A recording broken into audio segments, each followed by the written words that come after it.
session will provide practical insight that we can apply to our daily day-to-day basis. Without further ado, let us begin. So, it is my pleasure to introduce to you our first speaker, none other than Dr. Nurul Liana Roslan, a consultant nephrologist from Hospital Kuala Lumpur. Dr. Nurul has extensive expertise in acute kidney injury and critical care nephrology with fellowship training in the UK. She is actively involved in clinical research, education, and National Kidney Health Initiative. Today, she will be speaking on perioperative renal protection, a topic that highlights how multidisciplinary collaboration can help us prevent perioperative kidney injury and improve patient outcome. Please join me in giving a warm welcome to Dr. Nurul Liana Roslan. Today, she will be speaking on perioperative renal protection, a topic that highlights how multidisciplinary collaboration can help for the us kind prevent introduction. perioperative Morning, kidney injury and improve Thank patient you outcome. for the organizing Please committee join for me inviting me in to giving a speak warm today. welcome to Dr. Nurul Liana Quite a good Roslan. crowd Today, on a she Sunday will be morning. Well speaking done to on all. perioperative So renal I will begin protection, a topic that highlights how multidisciplinary collaboration on can help perioperative us renal prevent protection. perioperative Morning, kidney injury and improve Thank patient you outcome. for the organizing Please committee join for me relevant disclosure. in They will giving a also warm welcome me, to Dr. Nurul and we did Liana quite a good crowd Roslan. on a She Sunday will be morning. Well speaking done to on all. Let's start with perioperative the renal I will protection, begin. a topic that So highlights post-operative how AKI, multidisciplinary the collaboration definition can is the help same as us renal prevent protection definition. perioperative Morning, kidney so injury you will and have improve AKI patient to outcome. when you're organizing Please join me disclosure. in They will giving a warm welcome or to Dr. and Nurul we did Liana quite a good crowd Roslan. on a She Sunday will be morning. Well speaking done to on all. Let's start perioperative with renal I will protection, begin. a topic that So highlights post-operative how AKI multidisciplinary and new collaboration of can CI help us when you prevent definition morning. perioperative So kidney injury and improve I'm not patient sure if outcome. you are aware that new terminology. Please join me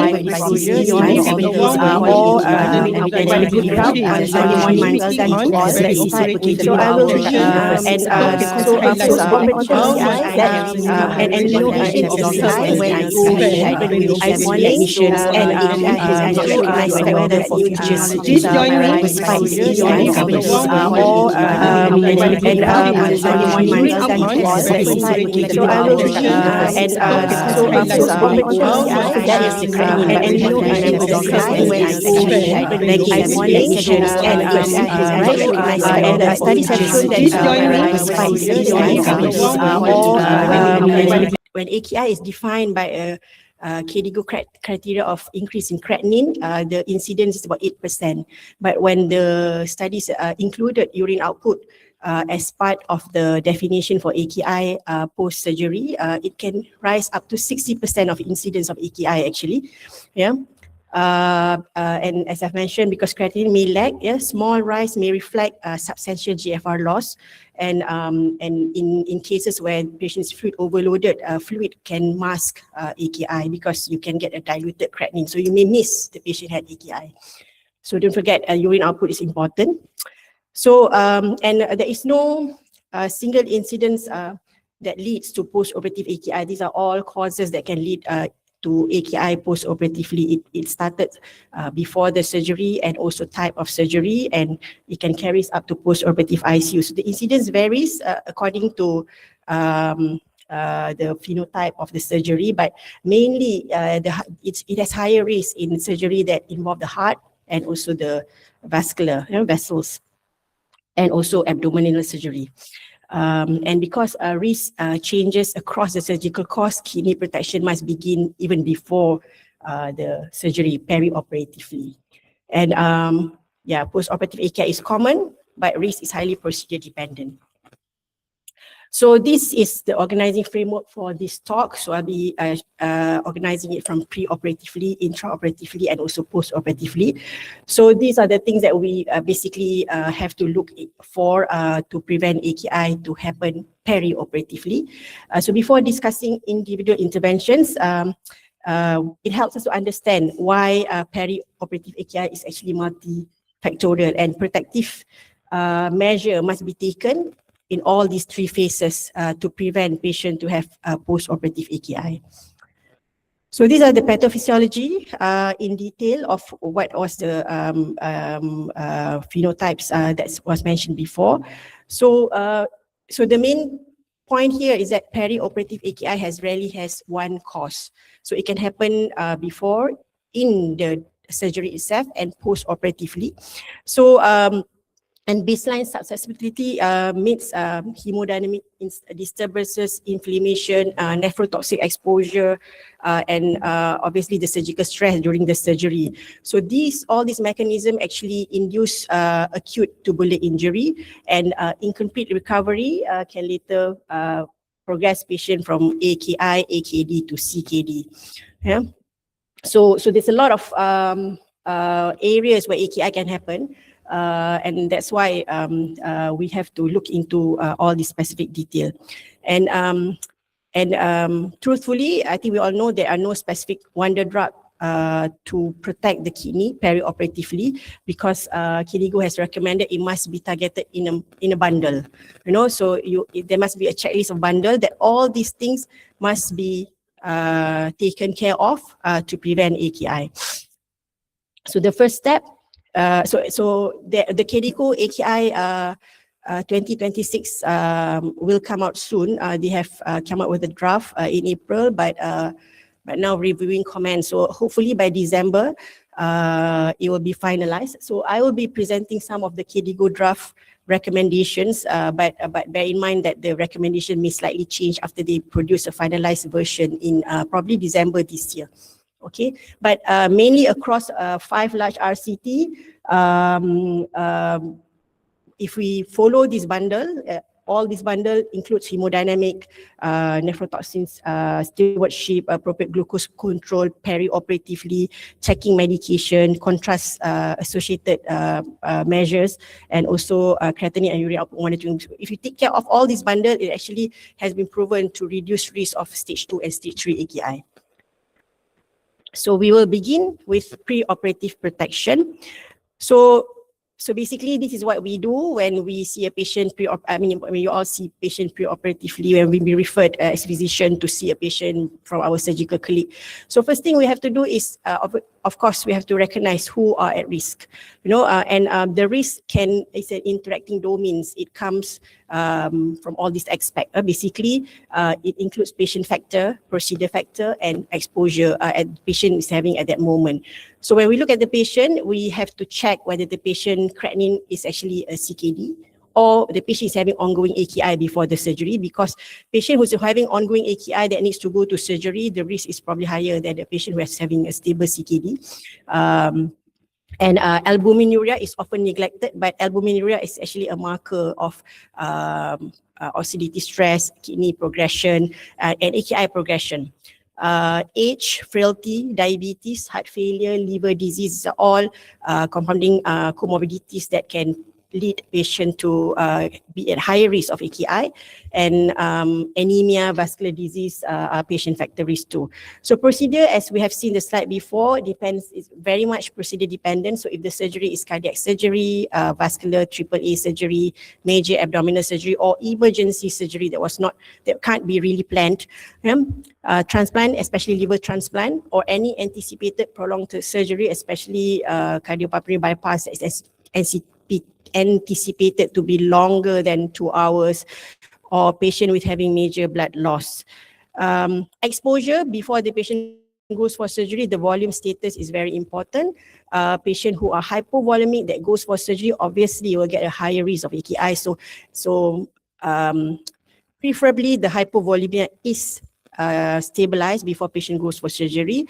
Nephrotoxic combination, so we have to review the checklist, any exposure of recent contrast, NSAIDs, aminoglycosides, and prolonged hypotension. So risk recognition should trigger a change in care. So when we see this patient pre-operatively, we should try to adjust what we can, but we should not also defer the surgery if the surgery is in emergency. So I think I mentioned in my previous slide, but just to highlight, so when we do a kidney assessment risk stratification, these are what we should look for.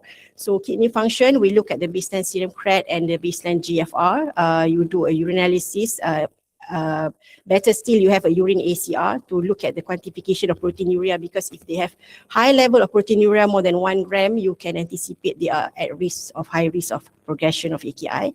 And potassium, bicarb, electrolytes.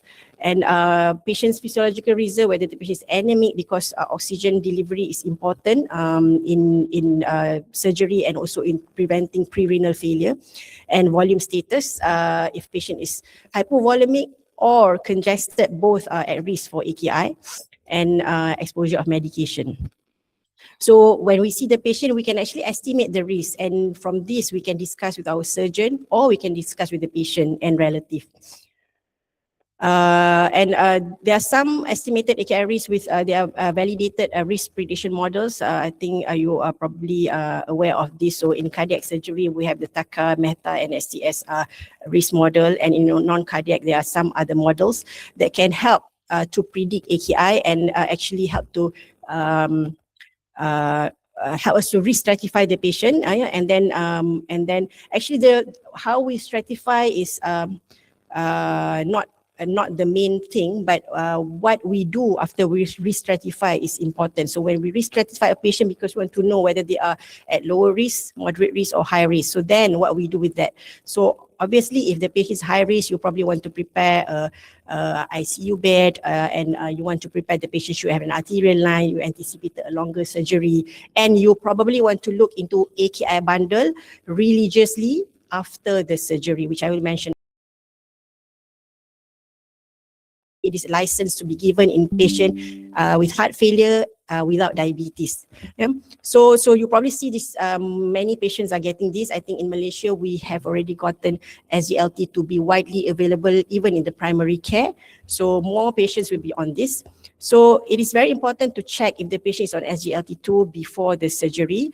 SGLT2 is one of the side effects. It can cause euglycemic ketoacidosis, especially if the patient is unwell or hypovolemic. So the recommendation is we must stop SGLT2 before the surgery if this is an elective surgery. So we don't have ertugliflozin in Malaysia, I don't think so, but we have dapagliflozin and empagliflozin. So how many days you stop is 3 days before the surgery. It should not cause hyperglycemic to happen, because it is actually not a really good anti-diabetic medication. And then, the reason we stop is because we want to prevent patient from having euglycemic ketoacidosis, and this is recommended in AHA and ACC class 1 evidence. But it is not as direct AKI prophylaxis. Basically, if you stop it, you don't prevent the patient to get AKI, but you prevent the patient to get more severe acidosis should the patient have other complications of pre-renal or bleeding in the surgery. So the second medication is the nephrologist's favorite, RAS inhibitor. So RAS inhibitor is ACE inhibitor or ARB. So these are like your perindopril, losartan, temisartan, captopril. So basically, this is a very latest, a new publication just came out, JAMA 2024. It's a stop or not trial. So basically, following this trial, I think we have recommended not to routinely stop RAS inhibitor before the surgery. So we have to have an individualized decision for this medication. So contradicting to SGLT, you have to stop it. But for RAS, we have to assess the patient individually for their hypotension risk. So based on this trial, actually they randomized patient to the no RAS arm and RAS arm, and actually they found the incidence of post-op AKI was no different between the two arms when they stop it or when they continue it. But of course, there's a bit of hypotension in the continuation arm, but it was not significant. So the recommendation is we stop and withhold when the patient is having hypovolemia, hyperkalemia, hemodynamic instability, obviously, because it's a blood pressure medication, or active AKI where we think pre-renal is the cause. So usually in emergency surgery, definitely you need to stop it. Yeah? But if it's a stable surgery, even in cardiac surgery, sometimes they didn't stop it. But you omit 24 hours. if high hypotension risk, and then we can continue if the patient is stable heart failure, reduced ejection fraction, or compelling cardiorenal indication, because it is also a very good cardioprotective drug that may protect the patient from cardio side effects post-operatively. So, and the rest of the medications and exposure should be reviewed with the same balance or benefit with the perioperative harm. So, NSAIDs, we will always say avoid whenever possible. So actually, if you see a nephrologist, we will say NSAIDs is never, you know, but sometimes the patient may require, but use it with caution. But I would advise no NSAIDs if the patient has high risk of AKI based on the risk stratification. And aminoglycosides, some patients may have a very bad gram-negative bacteremia that would require your amikacin, gentamicin. So it is, I suppose we are supposed to continue that, but we have to be very vigilant on monitoring the levels, and we should avoid unnecessary coverage if it's not indicated. Basically, avoid empirical coverage and use other option if it's not proven to be sensitive to that organism. And obviously, the patient should not be on multiple concurrent nephrotoxin drugs that will put them at higher risk of AKI. And some medication may need some review or adjustment of doses like Bactrim, and then diuretics, metformin. Yeah? And all this must be documented in the checklist and in the plans so that it is clear. And also check the antibiotic dose to follow the Cockcroft GFR during preoperative surgery. So reduce avoidable nephrotoxins and medication-related dosing errors.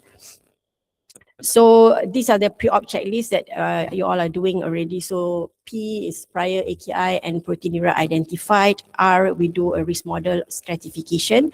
And then assess volume status, ensure the patient is euvolemic and not in congestion.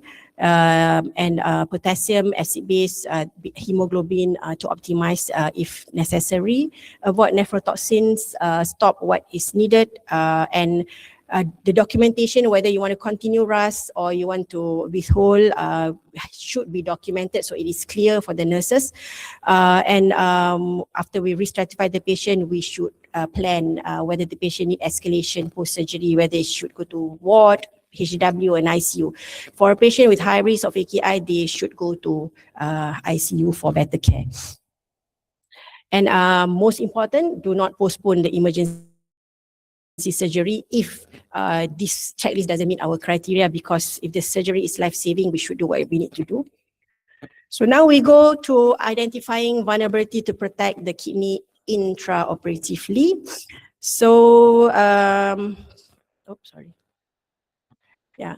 So intraoperative protection is fundamental, basically maintaining effective hemodynamic perfusion throughout the procedure from induction, intubation, and until patient is extubated and planning to transfer to ICU.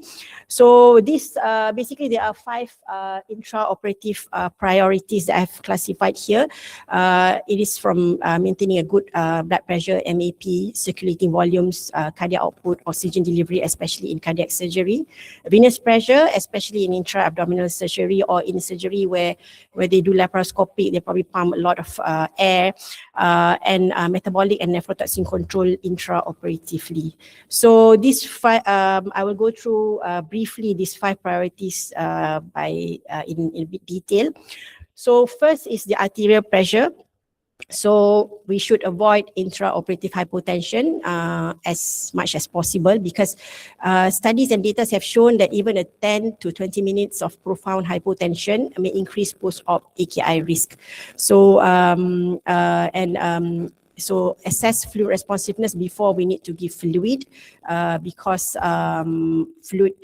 because I'm sure you know that the Starling law, yeah, even if you are hypotensive does not mean we are fluid responsive, yeah. And apart from remembering hypovolemia can risk AKI, the contradictory also true. Fluid overload and hemodilution may also worsen AKI. So we should find the balance in the surgery to get in between. There are some recommendation we can probably consider goal-directed fluid therapy if we need to administer more fluids after the first bolus when the patient at first episode of hypotension intra-op. So generally, what's the MAP we target? Generally, evidence, based on evidence, I think, and guidelines, MAP more than 65, but we may want to individualize this according to the patient criteria. We may consider a bit higher MAP in a patient with chronic severe hypertension with altered autoregulation or any cerebrovascular stenosis that might require high MAP to perfuse the brain, or ongoing kidney hypoperfusion despite MAP more than 65. This is especially in kidney transplant recipient post-operatively. They may require slightly higher MAP post-surgery to maintain the perfusion, or in patient with a persistent low diastolic BP.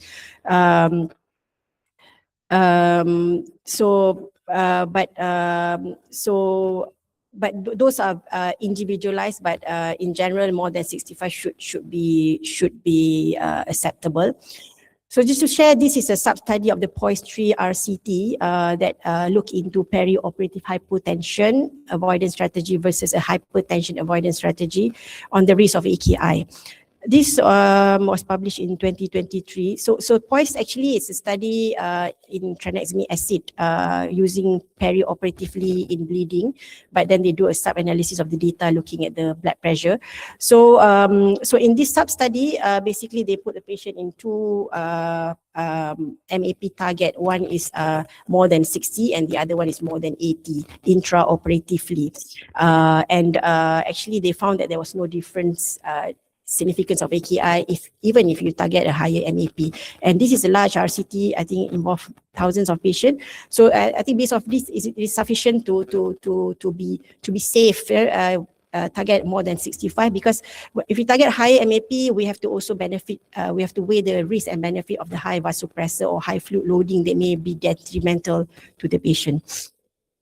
So if a patient is having intraoperatively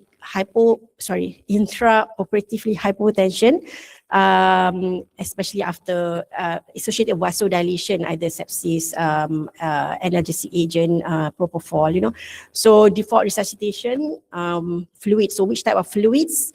So I think until today, the evidence more of balanced crystalloid, and I think we all have been doing this, but just to add on here, maybe for the junior doctors, these are the obsolete thoughts that we should put away. So basically, we don't use any more starch or albumin just for renal protection. Yeah, and then of course, obviously, if the patient is having blood loss, it's not crystalloid. If you have blood, you give blood. Yeah?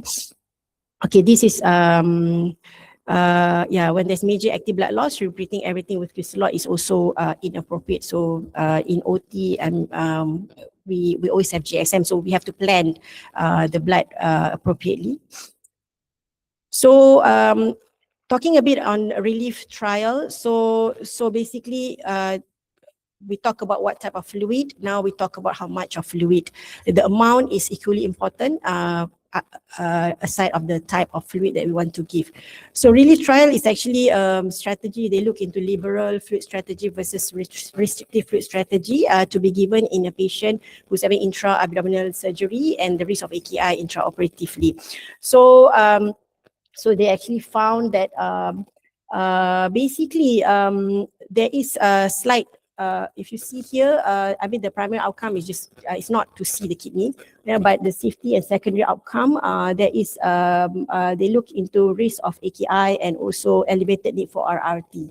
So in the restrictive group from relief trial, they found that the patient is on restrictive. Basically, you restrict the fluids. They get higher risk of AKI compared to those on giving liberal fluid.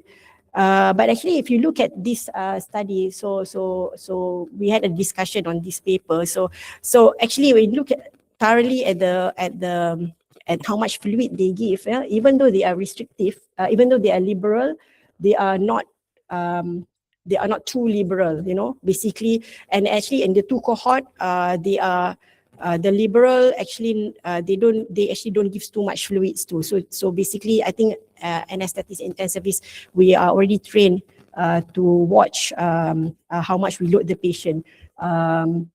So based on this study, basically it's recommended if you have an intra-abdominal surgery, you probably want to give the patient a bit of positive kilo post-surgery, but just remember, liberal does not mean unregulated. It doesn't mean that we can pump a lot of fluids. So, and obviously we should not avoid this positive 1 to 2 kilo in a patient with severe heart failure, RV dysfunction, or established venous congestion. Yeah. So again, we have to individualize. So I always tell my fellow, when we read papers, we have to look at the tiny things that they produce. Yeah? So in a nutshell, how much fluid you want to give? So we should not give that, we cannot, because we know that both extremes can injure the kidney. So too little fluid may cause problem, but too wet also cause problem for the kidney.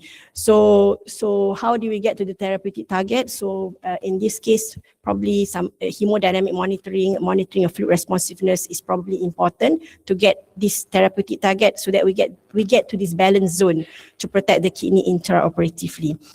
So in KDIGO AKI draft 2026, based on the evidence available, so they recommended in major abdominal surgery, favor mild positive balance, about 1 kilo, 1 to 2 kg at the first 24 hours rather than restrictive.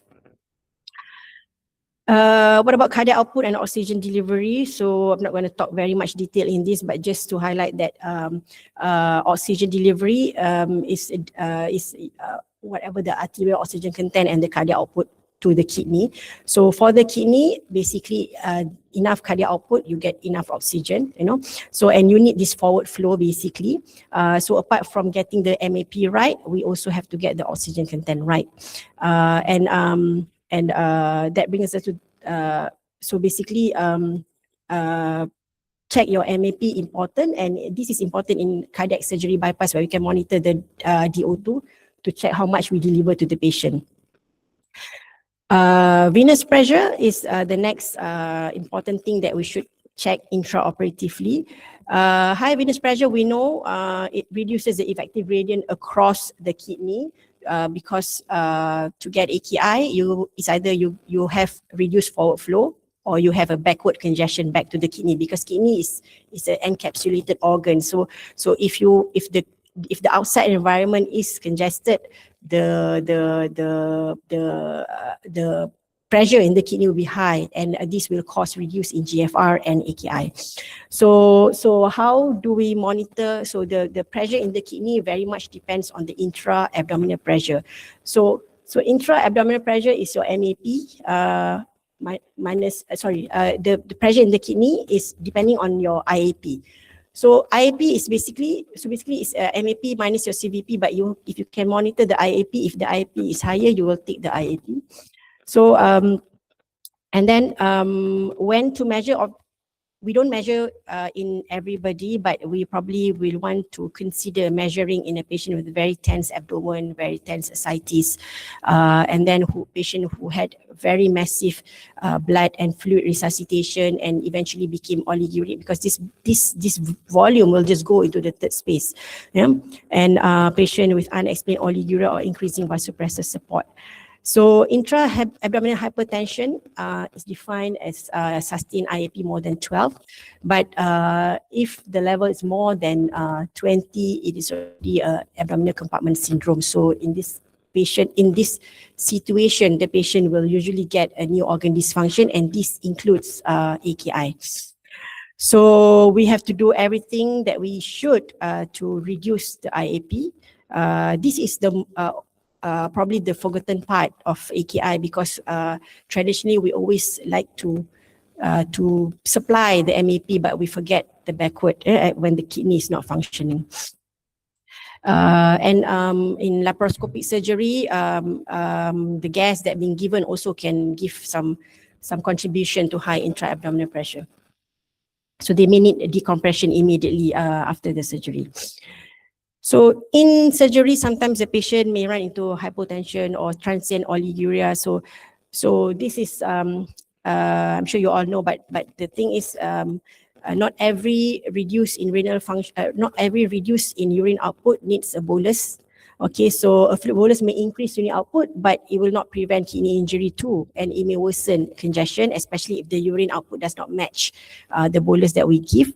And routinely giving furosemide is also not advisable, just to reassure the urine output number. The kidney will always do what they need to do when the time comes, and you do not want to be giving this intraoperatively where it can induce more hemodynamic disturbance, especially if you don't have proper hemodynamic guide on patient fluid status.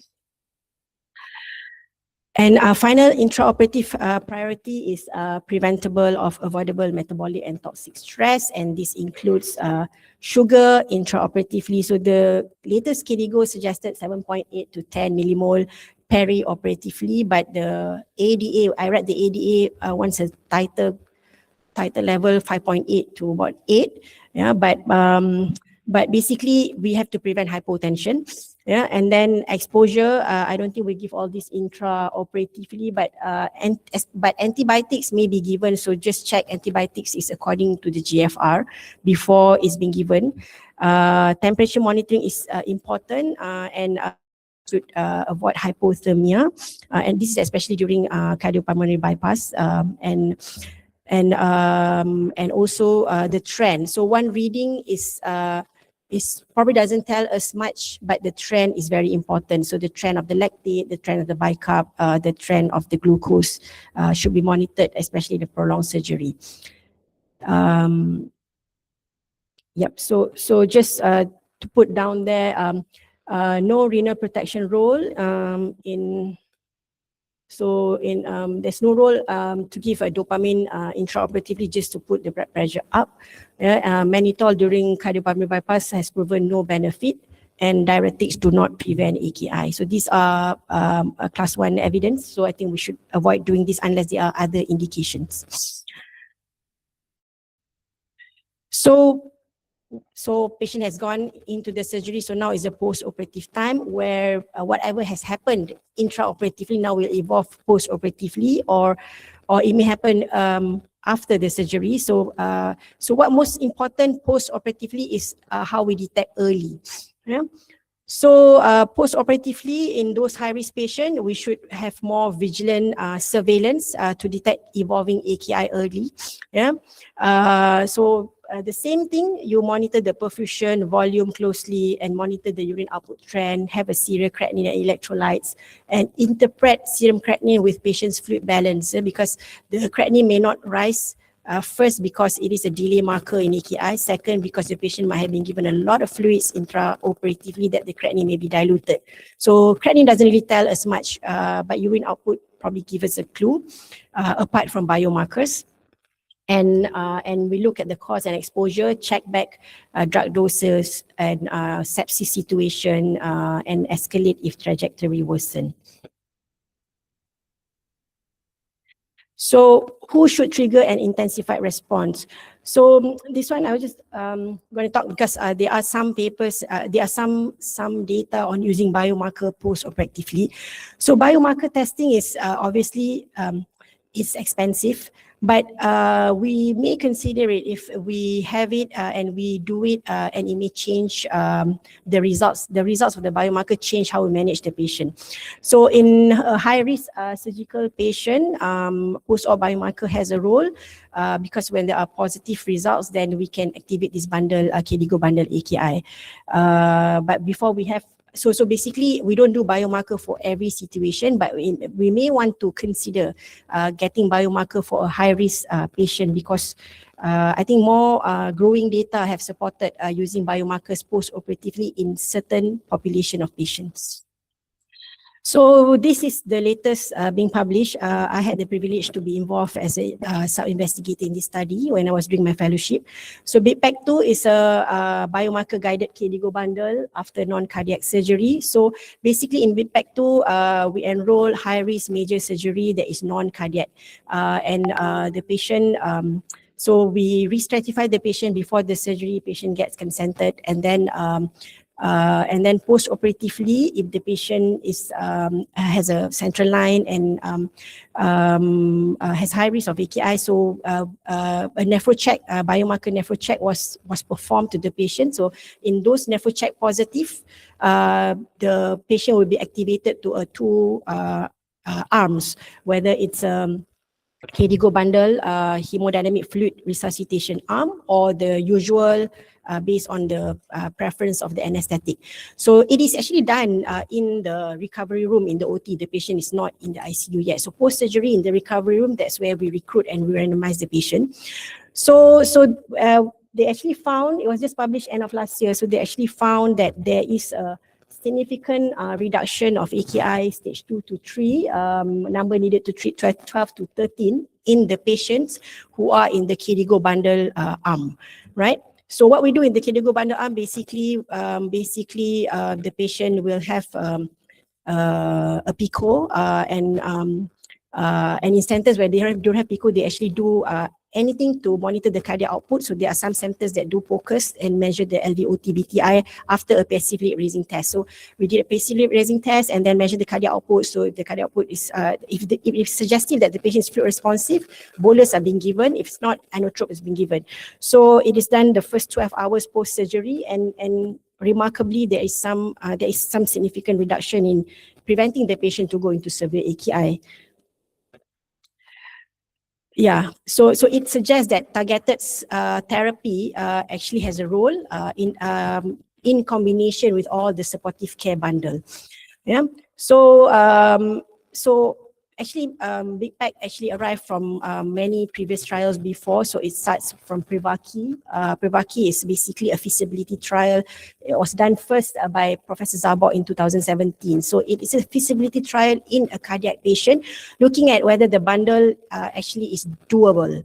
And after Privaki, they did a Privaki multi-center, and Privaki multi-center also has found that there is some significant reduction in KDIGO stage 2 to 3 AKI. P-value was 0.03. So following that, they actually do Big Pack feasibility trial, and that followed by Big Pack 2 feasibility trial. So based on these 4 RCT biomarkers, so I think it's probably enough at this point to tell us that biomarkers has a role, but it should be targeted to certain group of patients. We probably don't have much role in low risk patient, but it's probably, but if you do that, we must also have a objective hemodynamic assessment to look at cardiac output, because the KDIGO bundle needs to be done, and it is actually not easy to do passive lead raising and monitor cardiac output in the first 12 hours so frequent. But it helps in preventing boluses, fluid bolus when it's not necessary, and when it's necessary.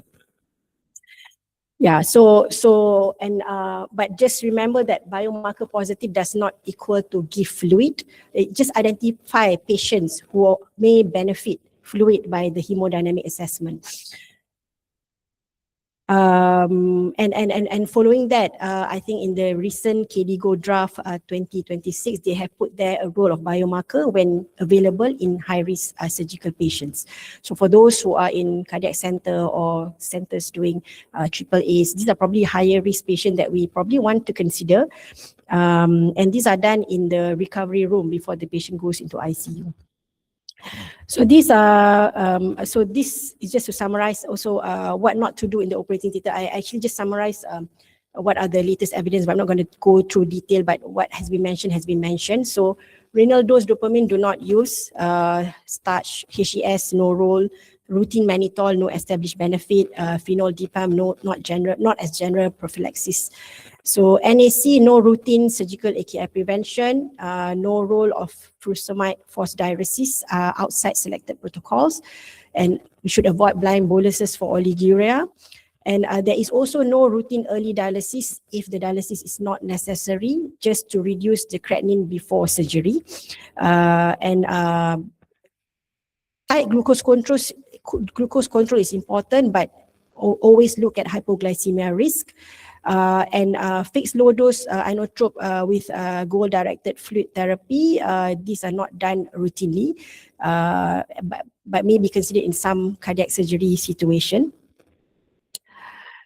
So, and then therefore, I have just a short slide on cardiac surgery because I think it deserves separate attention because cardiopulmonary bypass introduced additional injury to the kidney apart from, from the usual stress that other surgical procedures. So these are the basically mechanism of cardiac surgery associated AKI, or better known as CSA AKI. So it results from all these four disturbance from the hemodynamic perturbance to mechanical factors during the surgery may induce some emboli, arterial obstruction, venous congestion, patient will be overloaded, and this cause perfusion pressure and abdominal hypertension. And in addition to that, other mechanisms like neurohormonal vasoconstriction, tubular toxicity, and inflammation during the bypass itself.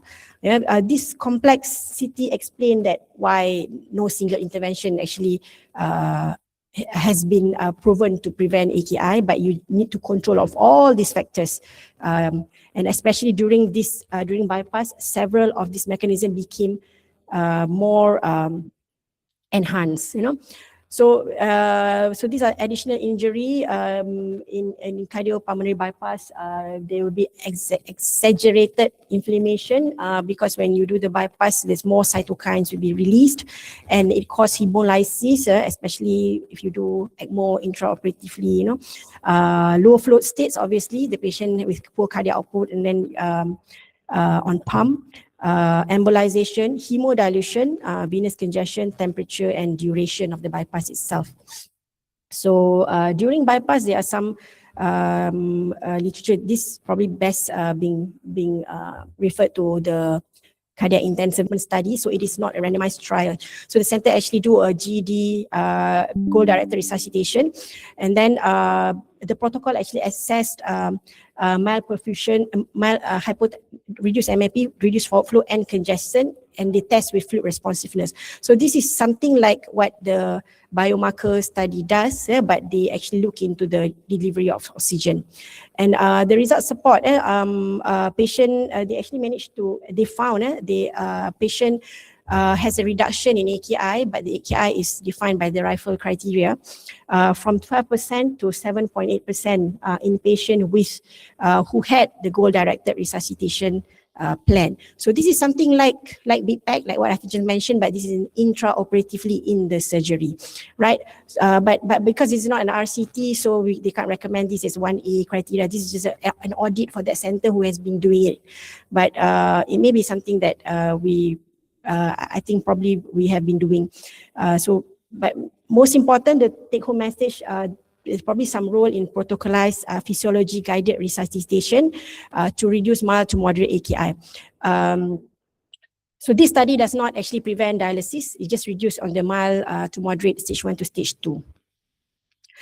So another evidence for cardiac surgery comes from protection trial. So this is role of intra-amino acids for kidney protection. So the protection trial actually randomized about 3,500 patients involving 22 centers. So basically amino acids is being randomized to saline. And then that's the dose that's been given. So basically, the mechanism postulated that amino acid will increase renal perfusion and recruits renal functional reserve, and it aims to reduce incidence of ATN and also AKI. So the outcome, there are a lot of amino acid studies before, but this is probably the largest RCT that was just completed. I think it was just published 2024. So from this, it shows that it actually modestly reduced AKI from 31 to 27%. But it is strong towards a severe AKI.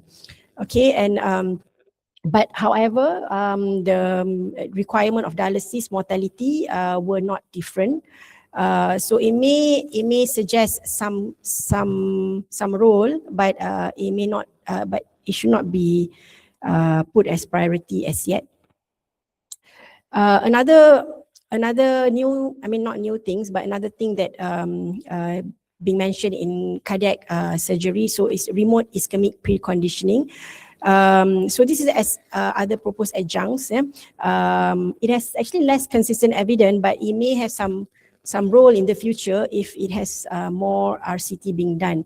So so far, I think the evidence comes from a small center study where they do a remote ischemic preconditioning. Basically, how they do it, they actually put a BP cuff in surgery. This is also done by Professor Zarbok, I think quite a long time ago. So they put a blood pressure cuff and then they inflate the cuff up to 200 millimeter mercury.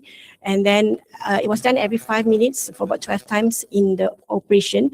So basically, you induce hypoxia to the organ. So because they put, when they do in animal studies, they found that hypoxia actually can protect the heart. So basically, the mechanism is that when you reduce in this surgery, you know, the blood flow to the kidney will bring all the cytokines, right? So when you stop delivering the cytokine, you may protect the kidney. So that's what they postulated.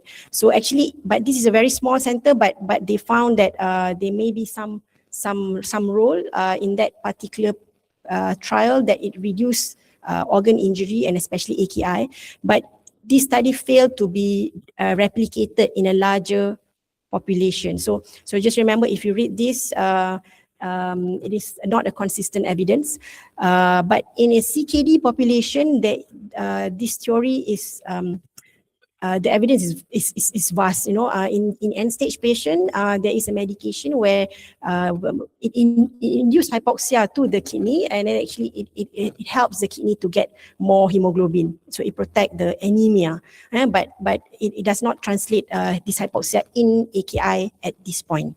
Okay.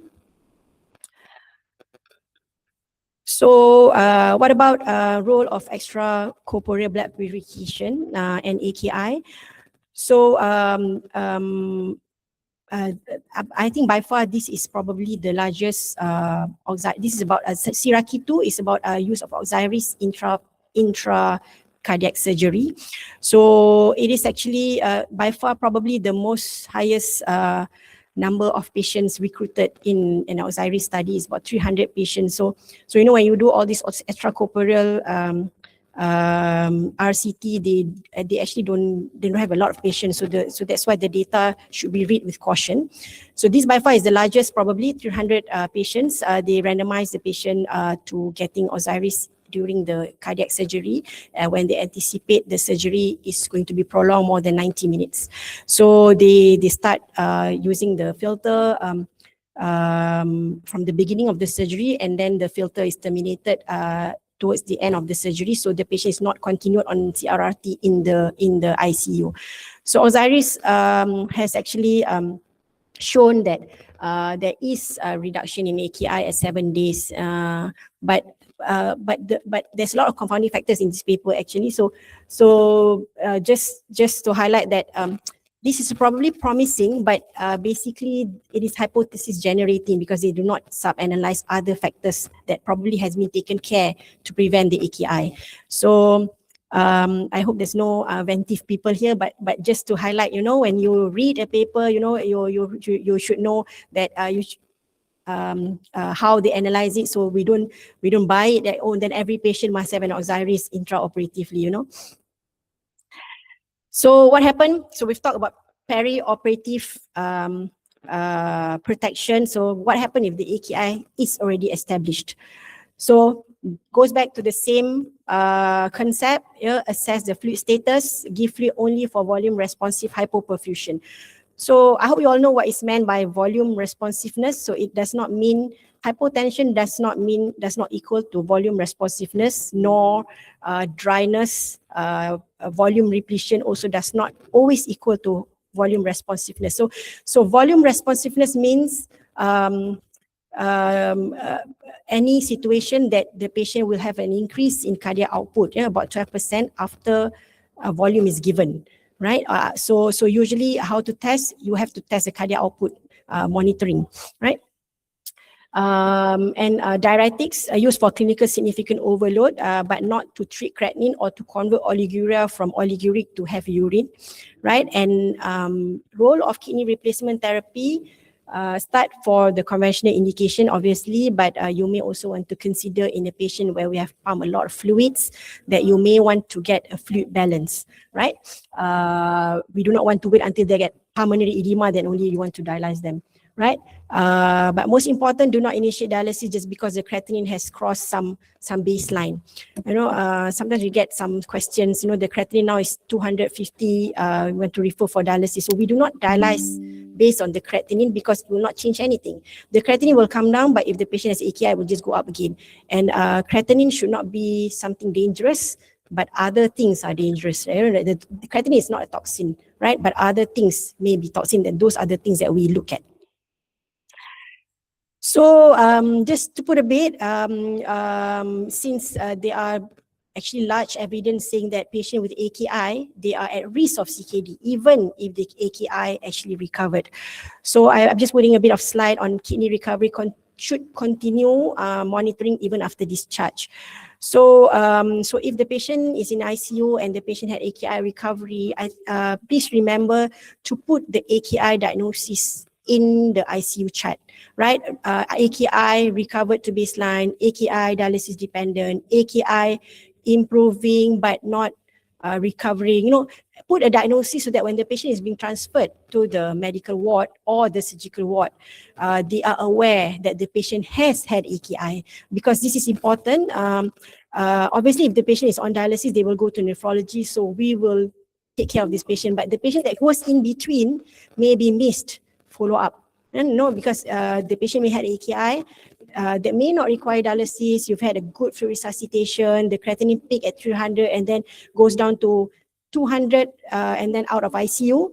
You know, if this is not put in the problem list, there is some concern that the patient may just be discharged to primary care and nobody is going to monitor up to what level the AKI will recover. Yeah, so.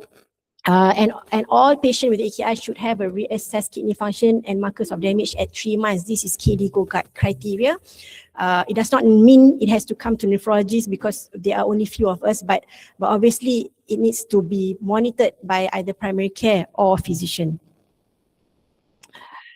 So this is my last slide. Not obviously last, but my last educational slide. So I think it's probably a bit. I'm glad that I can see the eyes are still wide open, but just take home message, you know, for renal protection, there is no one thing that can protect the kidney, but it's a AKI KDIGO bundle. So be familiar with this term, because this is a term that actually it's been there since 2012, KDIGO AKI being produced, but it is not being oftenly talked as a bundle. But I think if we remember KDIGO, if we teach our junior, you know, have you checked the KDIGO AKI bundle? So if you look at KDIGO, it's a nice infographic, what are the bundles. So I think if you just go through this checklist, we probably can help our patient not to progress into AKI. It's actually the very thing that we do, but sometimes, especially junior doctors, they just need a checklist because there's so many things that they have to do. But if you have a checklist, you know, they can just go check, oh, I've checked the volume, I've checked the PS, especially the PS. Don't leave the patient without seeing the PS. I've checked the sugar. You know, sometimes juniors may just check the creatinine, the urine output, or sometimes you may just check the ventilator or the oxygen or the bicarb. We just forget to check other things. So if you have a checklist, it is safe for the patient and for the practice. Just to highlight for contrast, we would still say avoid if it's unnecessary, but contrast is not something that, there are more evidence that saying contrast is not something that the culprit for AKI, but so they have changed the terminology from contrast-induced AKI to contrast-associated AKI. So it is also the same. The contrast per se, because I think the contrast that we use in the country is the low osmolar, the best contrast that can reduce AKI. We don't use the high osmolar contrast, you know. But obviously, if the contrast is a lot, it can give high risk of AKI. And in what situation contrast, there's a lot of contrast being given, is usually in angiogram. But the contrast for your CT scan is actually very little, right? But so the contrast in angiogram, when the cardiologists had difficulty to find the blockage, they have to put a lot of contrast. These are the higher risks for AKI. But the contrast for the scan should be safe, provided the patient's other factors are also optimized. The patient is not hypovolemia, the patient is not congested. So we have to minimize all the other risks that is associated with AKI to prevent the contrast-associated AKI. So we should not defer a contrast image if it's going to save the patient, even though the patient has AKI, nor we should dialyze the patient preemptively after the contrast to remove the contrast, okay? Because the contrasts are dialyzable, but if you want to dialyze the contrast, you should dialyze it when the patient had the contrast in the CT scan. So that's why. So it's dialyzable, but there's no rule to dialyze it after the procedure, because whatever you do after the procedure, the contrast has set in the tubules already, so it can't be dialyzed anymore, right?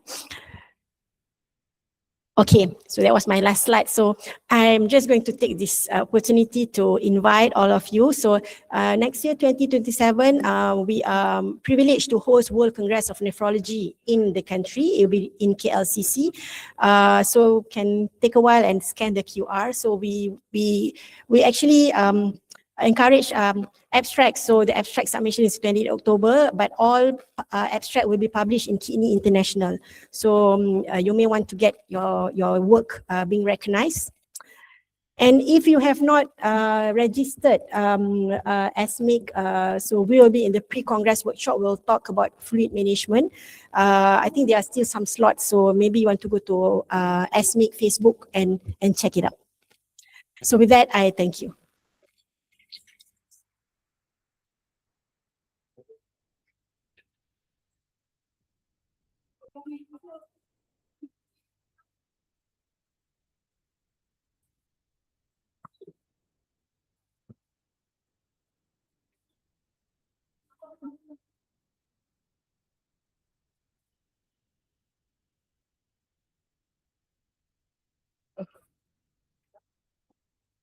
Okay, thank you very much, Dr. Nurul, for such an insightful presentation.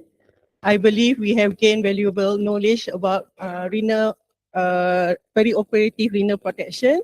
We can adopt it to our daily practice, right from our pre-anesthetic clinic. When we re-stratify the patient, we optimize patient blood sugar, hemoglobin. We reviewed the patient medication, what to withhold and what to continue. Intraoperatively, we prepare the patient which need accessory monitoring, keep the patient euvolemic, maintain the blood pressure, maintain the cardiac output, and post-operatively, we monitor urine, creatinine, urine output, and follow up those patients who are developing AKI pre-operatively. Now, from kidney, we move to the heart. Okay, it is my turn to introduce you to the next speaker who is equally distinguished. She is Dr. Fazwani, an anesthetist in Hospital Kuala Lumpur. She obtained her specialist degree in UKM. Then she pursued her fellowship in perioperative medicine with special interest in thoracic anesthesia. She is currently the president of Nation Perioperative Medicine Society, and she is actively promoting pre-operative optimization, patient blood management, and also ERAS. Today, she will be presenting anesthetics role in MINS, myocardial injury after non-cardiac surgery. Without further ado, the floor is yours, Dr. Fazwani.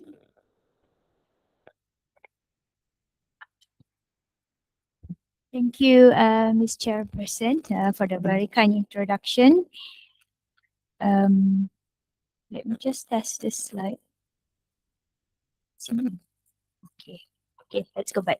Okay, the given topic is anesthesiologist roles in MINS, but somehow I actually tweak a little because the AI told so, and I find it very interesting.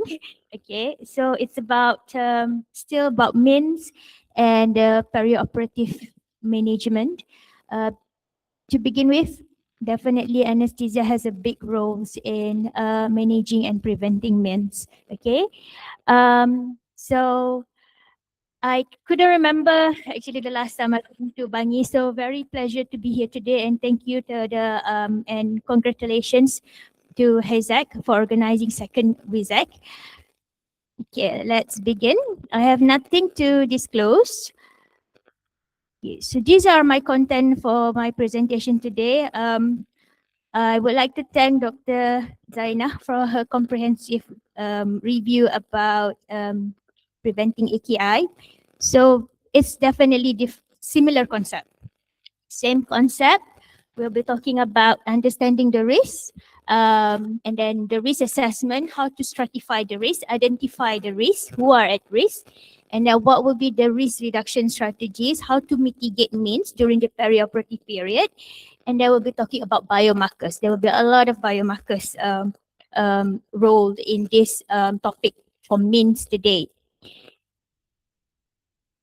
Okay, so let's begin with the MI definition. I think in the old days, not sure how we define how old, but when we say MI, would it be myocardial infarction, myocardial injury, myocardial ischemia? Okay, so with the topic today, we'll be focusing on the myocardial injury after non-cardiac surgery. Okay, that's why the abbreviation for the MINS. But before we come to that, so the definition that we need a definition to make a diagnosis. The definition has been probably proposed as early as in the late 1950s by WHO.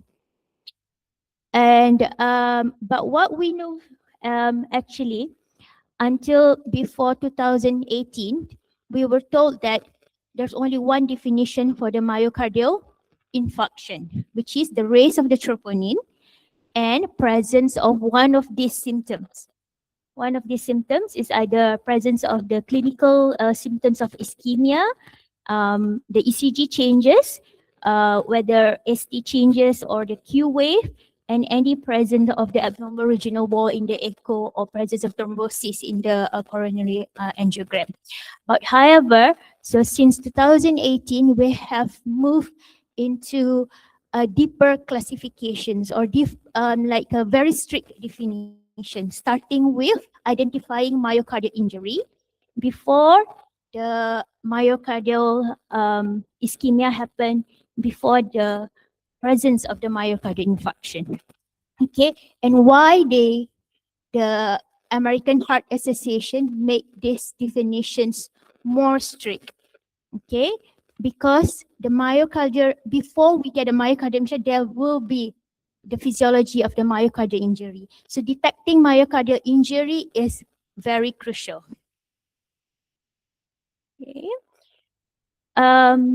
So basically, this is the fourth universal definition for myocardial injury. It has to start with the raise of troponin alone.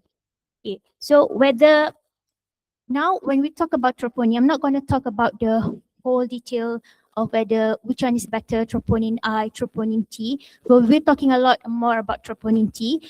But I would like to highlight about the difference between the conventional troponin and the high sensitive troponin. Okay, what's the difference?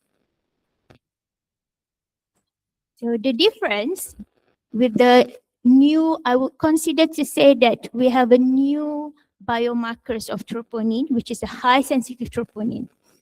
Okay, the high sensitive troponin is more sensitive, okay, hence the name, and it has higher negative predictive value compared to the fourth generation troponin, which is the normal cardiac troponin. So depending on the type of the assay, the lab, okay, the type of what kind of the brands of the lab that we the hospital take. So basically, the high sensitive troponin could detect as little as 12 nanogram per liter as compared to fourth generation troponin, which only detects at the higher level. So as low as 12 million, so it could detect myocardial injury. Okay, so it means that it can detect early way better if there something happened to the heart. Okay, so hence, so with this consider new development, new technology, so it has been proposed that high sensitive troponin T is a good biomarker to detect myocardial injury. Okay, what we can say the difference is like, so at this stage, when the cardiac troponin, the conventional cardiac troponin have a raised value, the patient probably already started having a component of ischemia and infarction. But however, if we send a high sensitive cardiac troponin, so when the level is reaching more than 12, entering the orange zone, so that means that the myocardial injury is started to happen. Okay? Okay. So why is understanding means is important? Because means is actually a silent killer of a myocardial injury. Because it doesn't come with symptoms. When we talk about the definitions, it's only about the raise of the cardiac troponin. So that means that if we don't send the cardiac troponin, either the conventional or the high sensitive, so we won't know if patient started to have a myocardial injury. Okay. The vision study has looking at the association of the post-operative high sensitive troponin levels and the myocardial, with the presence of the myocardial injury and the risk of the 30 days mortality among patients undergoing non-cardiac surgery. And they found that the higher the values is the higher the risk, up to 30% of risk of death.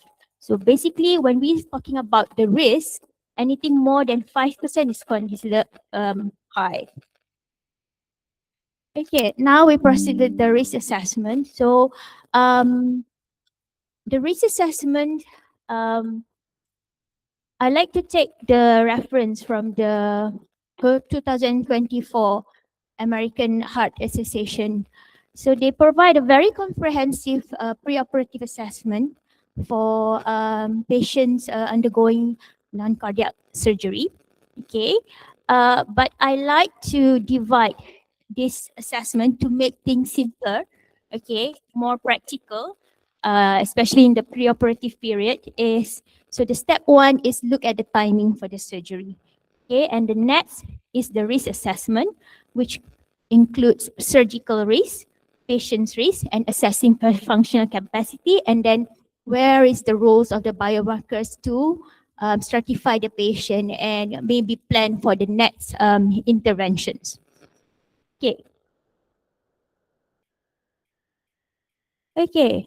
Now, before we move to the whole risk assessment, I like to talk about the echocardiography. I'm pretty sure that it has been done routinely. When we think patient is high cardiac risk, we would immediately, it's like a reflex, or the echo. But I would like to emphasize your routine resting echocardiography does not actually change patient's conditions or perhaps much of our management. Okay, it doesn't prevent patients of getting means. Okay, because most of the time, according to Allison, in her study, she found that 1/4 of the patients who had a preoperative echo was considered inappropriate. Inappropriate in the sense that it's actually patients in the considered stable heart failure or ischemic heart disease that actually doesn't change any patients of the clinical status. And for this study by Vijay Sundra found that there is no difference if you do echo in improving 30 days mortality, because when patients have a resting echo, they can present it with the normal ejection fraction.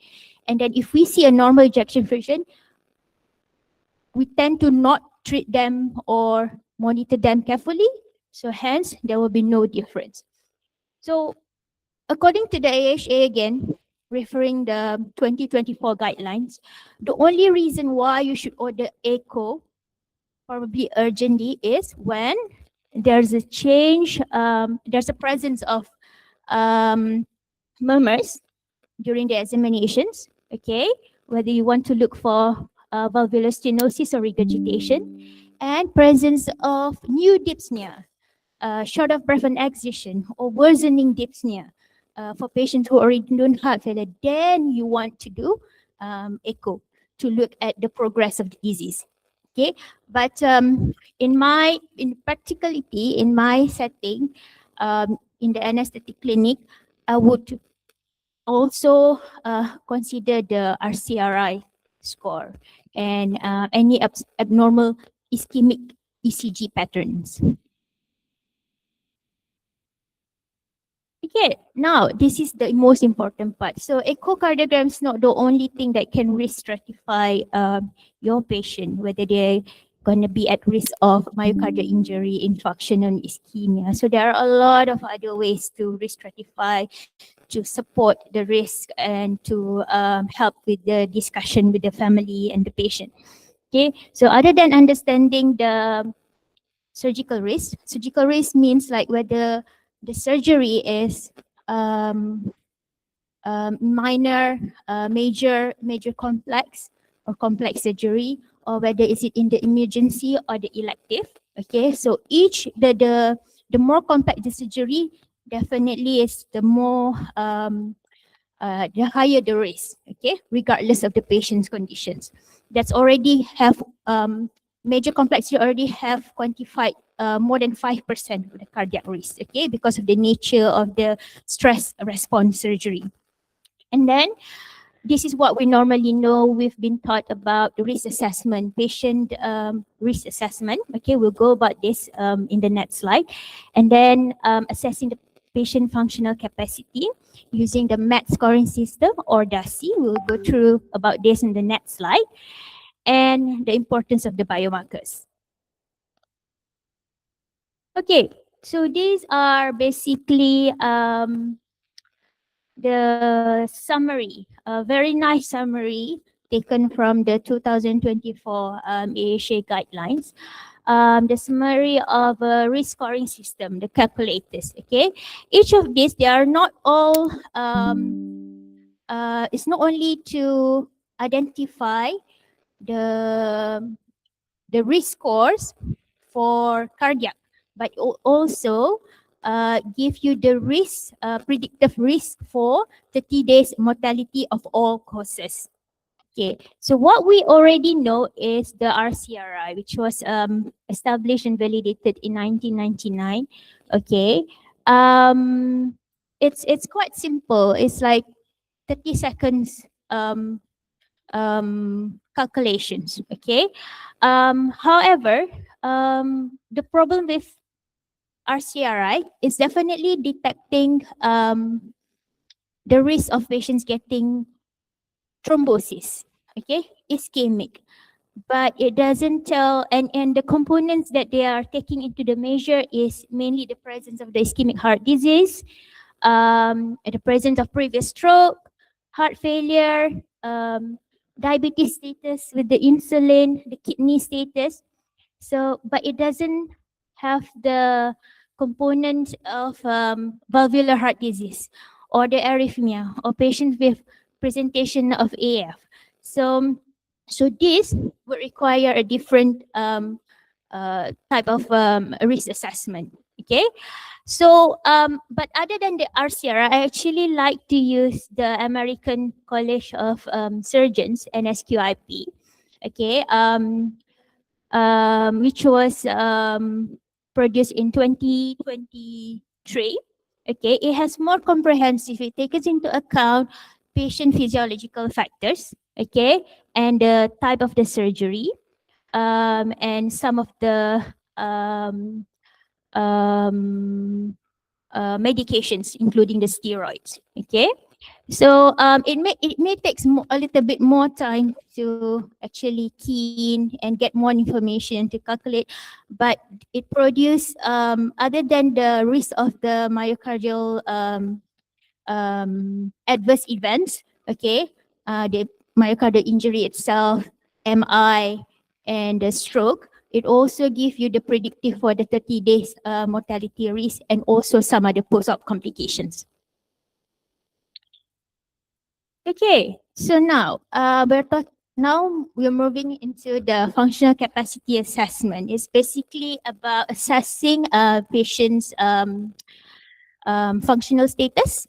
Okay, exercise capacity. So I think like most of us are familiar, definitely familiar. It's like a bread and butter that we test. We ask patients, basically subjectively ask the patients how much they can actually climb the one flight of stairs. And if they do, we simply say that their maths is actually equivalent more than 4. Whether, okay, is this one question is enough to quantify their effort tolerance? Okay. There's another, I hope that everyone's also familiar with the DASI scoring. Okay. DASI scoring comes in a set of questions that you need to go through all, okay, to engage about patient actual exercise tolerance. Okay. And each question has a different scoring where you will add up, okay, in the end to get the actual maths.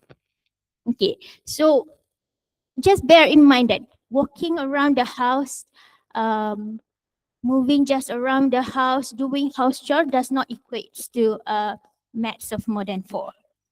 Okay, if we are comparing using the DASI system.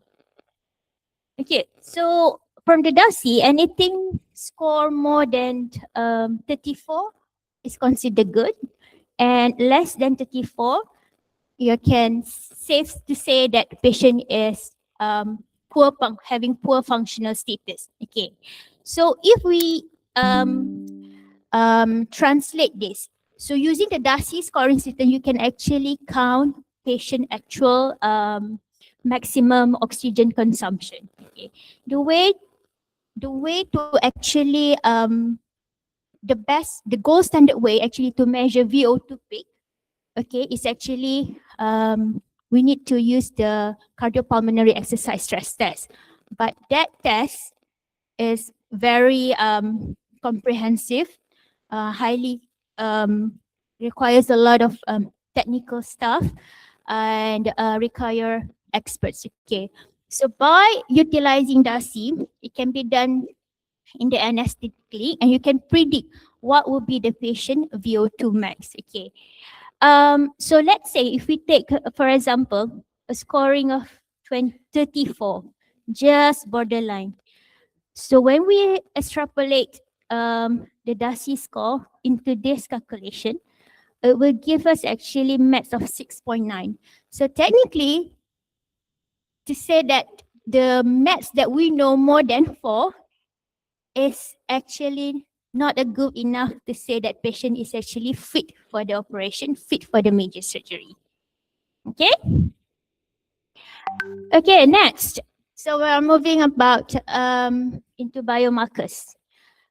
We talked just now about high sensitive cardiac troponin. It's high sensitivity as opposed to the conventional cardiac troponin. So cardiac troponins mainly is just a biomarker to identify there's some insults in the myocardium. Okay, but there's another biomarker which is called nitropeptide, either BNP or proBNP as a newer version. Okay, it detects how stressful the myocardium work. Okay, it's in heart failure clinic, it's quite common they do this test in the clinic as a point of care testings to quantify the patient's level of degree of heart failure. And this routine testing at the heart failure clinic can be actually extrapolated and be also recommended to be used in the pre-operative settings, where maybe when we found patients who have poor functional status, having failure symptoms, other than ordering echo, we could simply just order the BNP. Okay, so The values of more than 100 nanogram per liter may indicate that patient has heart failure and at risk of getting further myocardial damage. Okay. But these tests, like Dr. Zainah mentioned, cardiobiomarkers is very costly. Okay, so in HKL, we don't have this as a routinely for preoperatively. So the budget comes under the cardiology department. If we are to request this, so we have to go through them. So far, the use of these biomarkers are strictly for the patient who is known heart failure or patient that we think that going to change the management. Okay. So now we know that the patient is at risk. So what can we do to reduce the risk or to mitigate means from happening?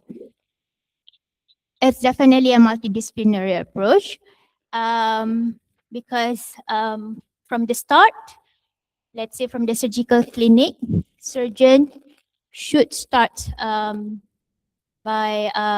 should start talking to the patients by counseling the patients, starting with as simple as lifestyle modification of stop smoking. Okay, and then at anesthetic clinic, we do the risk assessment with or without a biomarker. We ask the patients about their assessing their functional capacity. So the scoring, the RCRI score, together perhaps with the DASI score, we use these scores to talk back to our patients to inform about the risk. Okay.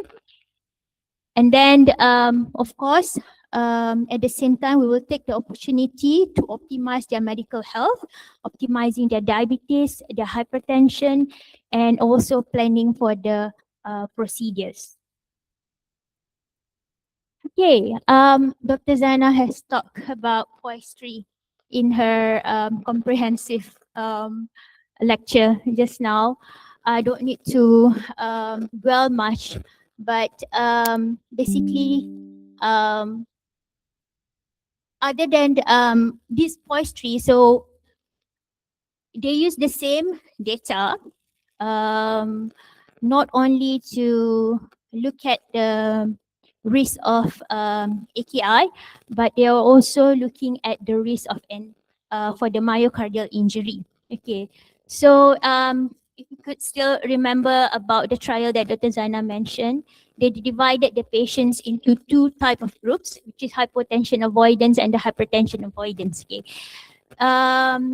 so the one in the hypotension avoidance is basically the one that they targets the MAP of higher MAP, okay, because simply a patient who is known hypertension and they try not to get the MAP lower than 80, and at the same time because of the preventative measure of the hypotension, so the protocol was involved with the withholding of the antihypertensive medications, okay, and with opposed to what we called possibly the standard of care, where targeting MAP of 60 and but with continue all the antihypertensive measure. So either or of these interventions, it does not actually change the outcome for the, it doesn't reduce the risk of MIN. Okay, so what we can learn from this study is, so basically in avoiding intraoperative hypertension or post-induction hypertension is crucial, but there is no one single number to safe to say that this is acceptable. Okay, this could be no single number can be determined to reduces the risk of MINS or AKI. Okay, so AHA, however, nevertheless, AHA is recommended that whatever the baseline, that we think is suitable for the patient, okay, based on the assessment, we should never drop the blood pressure more than 20%, okay? But certainly anything, if the blood pressure drops below 65 or 60, that can be considered as ischemic danger zone. Okay. So for this, the direction would be possibly use a advanced hemodynamic monitoring, advanced cardiac monitoring, optimizing fluid and oxygenation, and then be vigilant or be do not if you remember Dr. Zana mentioned about the role of inotropes, we have to be balanced about introducing inotropes and vasopressor just to keep a certain MAP or higher MAP, because that will impose to the other risks as well, and it doesn't help with the reducing of means anyway. Okay, this is what the POCI has been recommended. It was published in 2019. Okay, although it's mentioned here, it was recommended that to hold RAS inhibitor, the antihypertensive, the perindopril or valsartan, 24 hours before surgery. But with the newer recommendation, like Dr. Zena mentioned in 2024, it has to be individualized. Okay, patient with stable heart failure, what more stable, unstable heart failure, there will be more cardiac protective benefits by continuing RAS inhibitor. But the rest, like loop diuretic, should be individualized, and we shall continue the amlodipine, the calcium channel blocker, as well as patients who are already on beta blocker. Okay, but one thing that we continue to highlight is there is no single blood pressure value to define the target, so it has to be individualized. Okay. Now, what about anesthesia and analgesia? It has to be balanced. Okay. TIVA and inhalational anesthesia, both are cardiac suppressants drugs, but it has to be balanced. Okay. And pain. So anything. So whatever we do, the balance anesthesia is basically meant to reduce the stress surgical response. So minimizing the is technically reducing the heart rate, reducing the sympathetic state. It's actually protecting the heart. Okay. Other than that, so other than be vigilant about the blood pressure monitoring, having a balanced anesthesia, anemia is also known to for its risk to have means. Okay, sorry, say that. Okay, so in this study in the Korea, it was recently published, maybe in 2021. Okay, it found that patient with anemic has a higher risk of getting MENS by odds ratio of 1.57. Okay, and the odds ratio is continued to raise in the category of the moderate to severe anemia. And surprisingly, even the threshold of 12.2 is already an indicator of risk of patients getting MENS. So this anemia, so in our practice, can be identified as early as our pre-op assessment, isn't it? So now that our patient blood management, we have been advocating about optimizing anemia before surgery, especially in the elective setting. So for HKL, we've been advocating to screen and treat iron deficiency. Although if it's given correctly in time, it may improve the hemoglobin. Okay, but however, optimizing the iron storage itself, it actually can improve patient outcome. It provides the cellular energy for patient, especially going for high risk surgery. Okay, and then we also been advocating to use the tranexamic acid. okay, in all high-risk surgery. Actually, there's a different slides. I added hemoglobin threshold. The restrictive transfusion still applicable post-operative, even patient who are at risk of uh, high cardiac risk, with the threshold of down to 7, provided patient remain asymptomatic, hemodynamically stable. Okay, but however, if we suspect patient to have means when there's a raise of the cardiac troponin, okay, so the threshold could be raised to 8. Okay, I was given information that the time's almost up. Okay, now post-operatively, there's no other way safety net than doing a surveillance. Although, yes, biomarkers is expensive. So if I know my patient's high cardiac risk, although I can extubate and send patient back to the ward, I always given standing instruction to the surgeons, okay? To please, before cardiac markers, I used to say, please do your ECG every day for 3 days, and please look for any changes, and then refer to cardiologists if there's present. But now, I also consider to include cardiac troponin on top of the ECG for 3 days after the surgery. Okay, so what happened if we found that the patient's suspected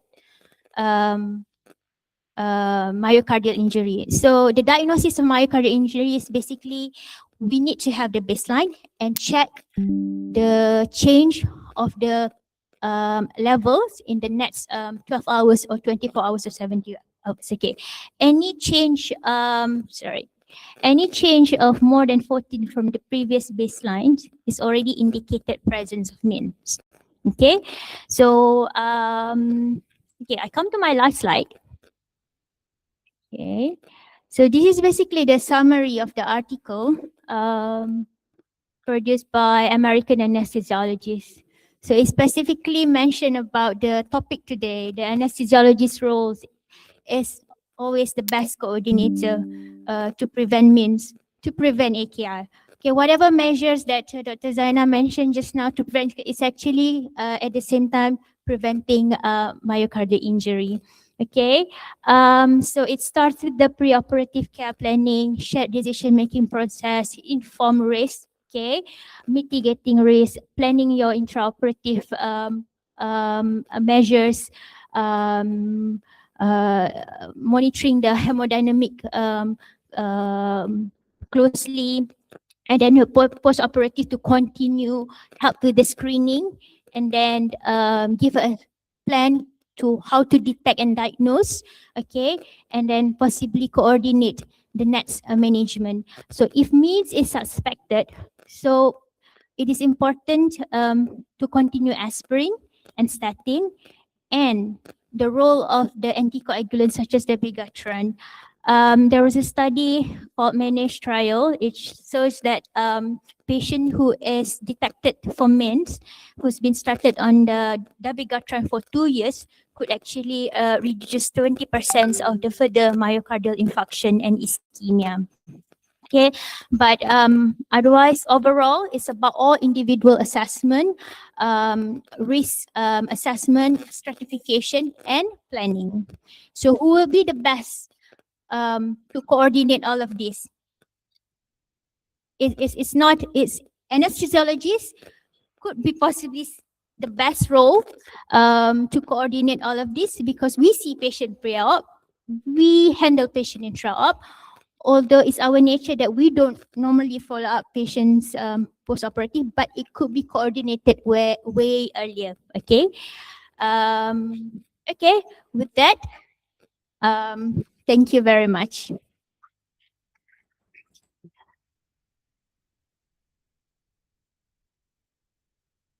Okay, thank you, Dr. Fazwani, for such an informative sharing session. Now, I would like to invite you to have your seat at the stage, and also together with our first speaker, Dr. Zaina, just now. Okay. Now, I open up to the floor for the Q&A session. You can go to the mic at each of the aisle, introduce yourself and your institution before throwing the question to both of them. Okay, let us start now.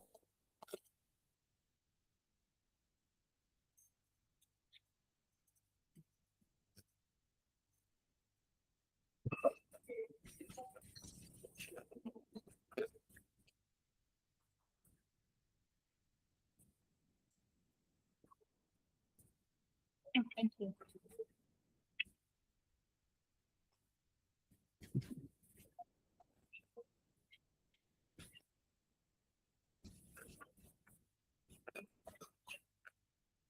Okay, any question?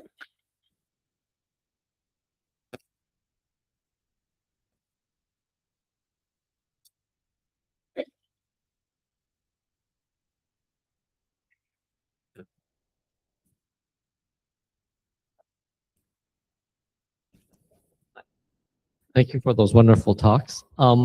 Just one question. I was wondering, do you have a preferential vasopressor or inotrope for blood pressure support, for renal protection, or preventing AKI intraoperatively and postoperatively? Okay, I think I'm going to rephrase your questions to Dr. Zaina. Is there any preference, vasopressor or inotrope in preventing renal injury? Is that the question? Oh, okay. Thanks for the question. You mean preventing AKI? Oh, okay. So I think there is no role to start vasopressor just to prevent AKI. In fact, in Rose heart failure, it's been shown that adding dopamine in heart failure patient does not prevent AKI. In fact, it causes more harm, right? So, so the vasopressor indication is basically indicated for the situation of the patient in maintaining the cardiac output. So basically, and when you get the cardiac output, you probably can prevent AKI, but it is not being used just to prevent AKI. Yep. Does that answer the question? I think in fact in KDIGO 2012 and recent KDIGO 2026, if you're talking about dopamine, no, there is no role to prevent AKI, and it is actually a 1A category. Oh, I just meant what to treat intraoperative hypotension with, which is a preferential drug to maintain blood pressure intraoperatively. So basically, there's actually a study to compare whether boluses of short-acting vasopressors like ephedrine or phenylephrine comparing to low dose, preemptive low dose of IV noradrenaline as low as less than 2 milligram in 50 mL, the dilution given into the peripheral lines at the start of the induction, especially like we want to prevent for the post-induction hypertension. So there is actually no difference in the outcomes, but it doesn't mean that if it's no difference that it's something practical, but it's still actually clinically very relevant to prevent hypotension. But again, like if you are targeting, if you are starting all of this like low dose NOAD preemptively just to maintain maybe a BP of MAP of 70, that will come in other risks. For example, the AKI. So it has to be balanced anyway. So basically to say that routine vasopressors, even low dose of noradrenaline, may be not recommended. Okay, is there any more question? If no, I myself got 2 questions to ask to Dr. Zaina. First, is there any role of isotonic or bicarbonate for contrast-associated kidney injury? That is the first question. The second question, if the government have money, what would be a ideal biomarker to predict perioperative kidney injury? For the first question, no. I think that has been proven in the recent RCT. In fact, we are one of the center in Malaysia in Hospital Serdang.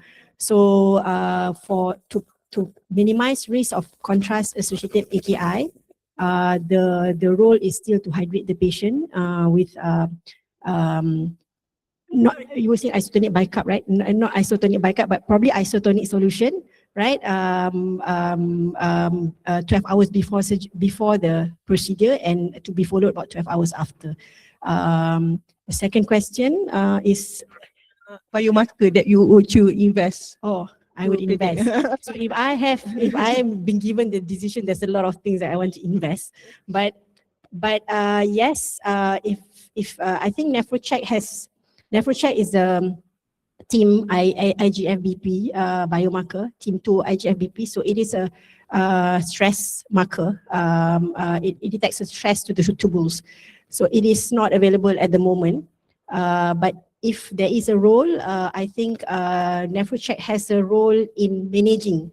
Other biomarkers, you're talking about AKI in general setting. It may not change how you manage patients. So you get the biomarker. So what? You are still going to manage accordingly. So you don't need to diagnose it earlier because we are still going to do the bundle. But in the evidence for BPAC, Prevaki, I think they're probably a promising role to guide on which kind of patient that may benefit extra precaution. We can plan the ICU stay. So maybe NephroCheck.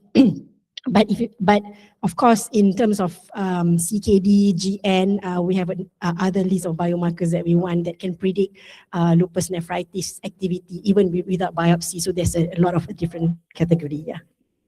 Maybe if I would like to add about the biomarkers, about practicality, cost effectiveness. So specifically, if we are talking about the cardiac biomarkers, the only thing that maybe we can apply pre-operatively to predict our patients is we can choose which patients to utilize the other resources like the advanced cardiac output monitoring better. Okay, because there's no way that we can use cardiac output monitoring in all patients. Everyone comes in the high cardiac risk these days. Okay, they all comes elderly, diseases, diabetes, hypertension, but with the limited resources especially from the KKM, so maybe biomarkers would help to identify which patient needs advanced cardiac output monitoring perioperatively or the ICU. Now, next question to Dr. Fazwani. I think you may face this difficulty, especially on advising our colleague not to do routine echo for every cardiac patient. So how would you advise for those patients who require biomarkers in which proBNP and troponin is more superior than echo? Sorry, to the doctors or to the... To the doctors, to the Yes. junior one, yeah, the junior ones also. Yeah, as I mentioned just now, resting routine echocardiography won't actually change much of the management. It's just give us some security. You know, the ejection fraction somehow anesthetists like to know whether above 50% or below 50%. Below 50%, maybe we can cancel the case if that's the thought. But that's not the case. Echocardiography is very it needs to be run by somebody. It's a test that needs to be sent to somewhere. So it requires a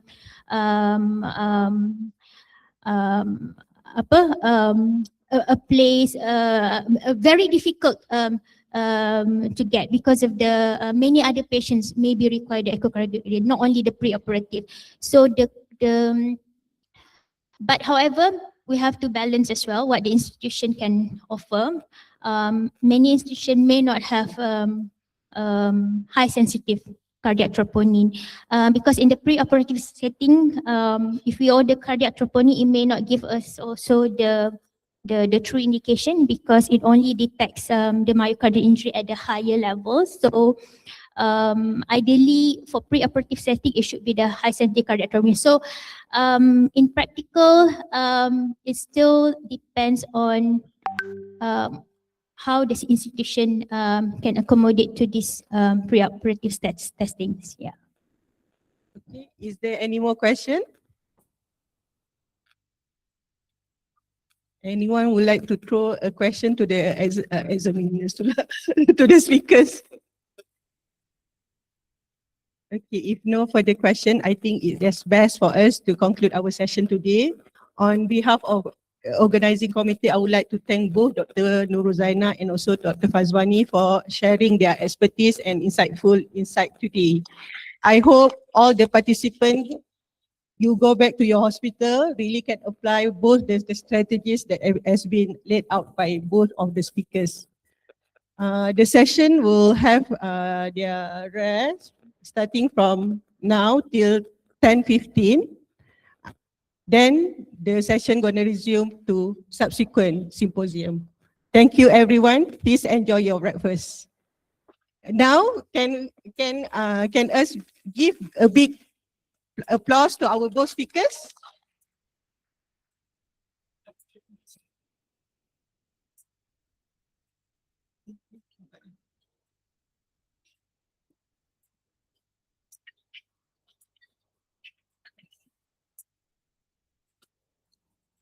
Thank you very much, Dr. Diana.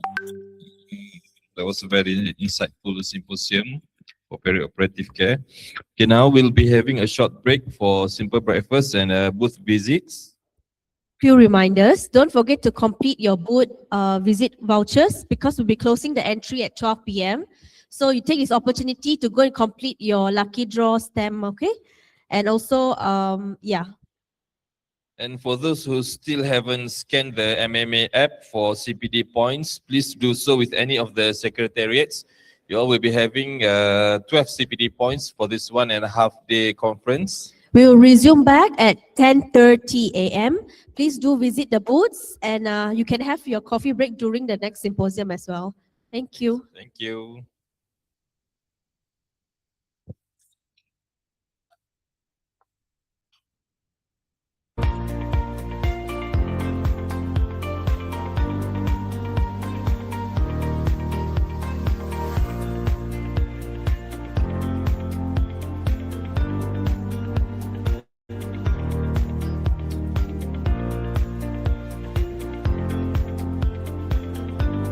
No.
innovation begins with a trusted partner.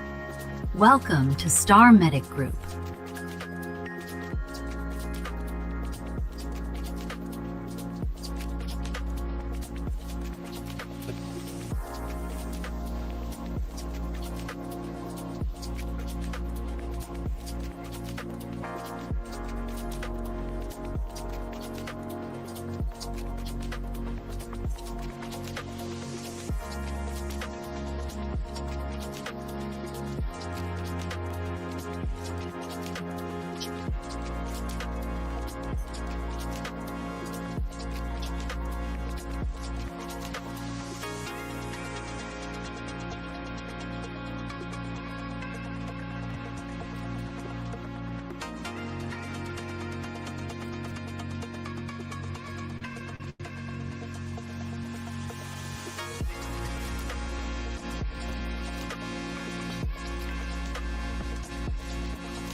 At Star Medic Group, we are committed to advancing healthcare through innovation, quality, and trusted partnerships.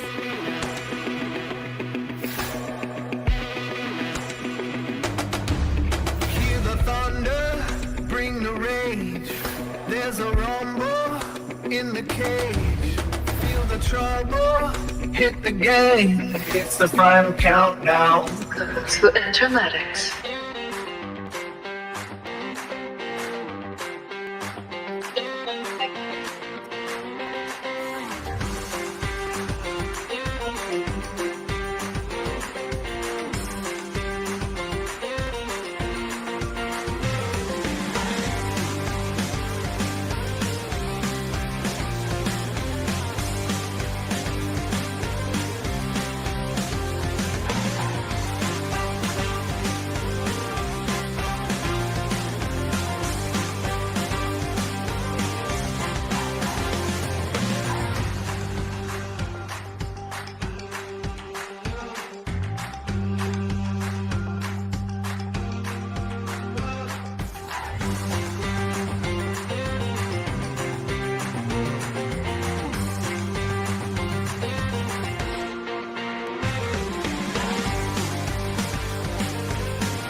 Kumpul sertem dari setiap penaja.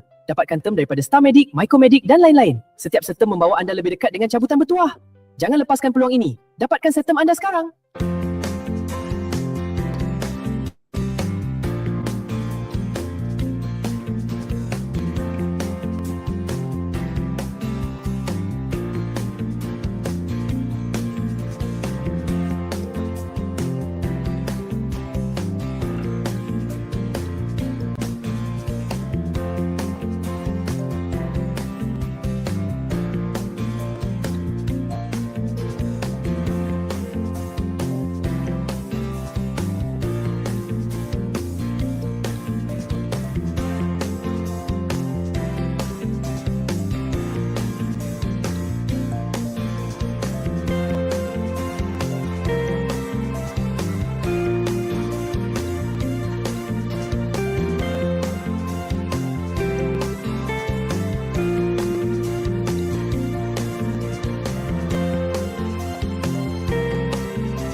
Hello, Mind Ray.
There's a rumble in the cage. Feel the trouble, hit the game. It's the final countdown. Oh.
Testing.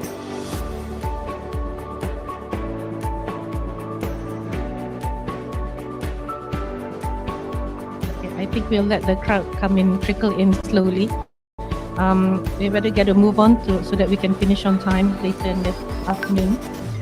Okay, Assalamualaikum and very good morning to all the participants. Actually, today rasa macam cakap dengan kawan-kawan.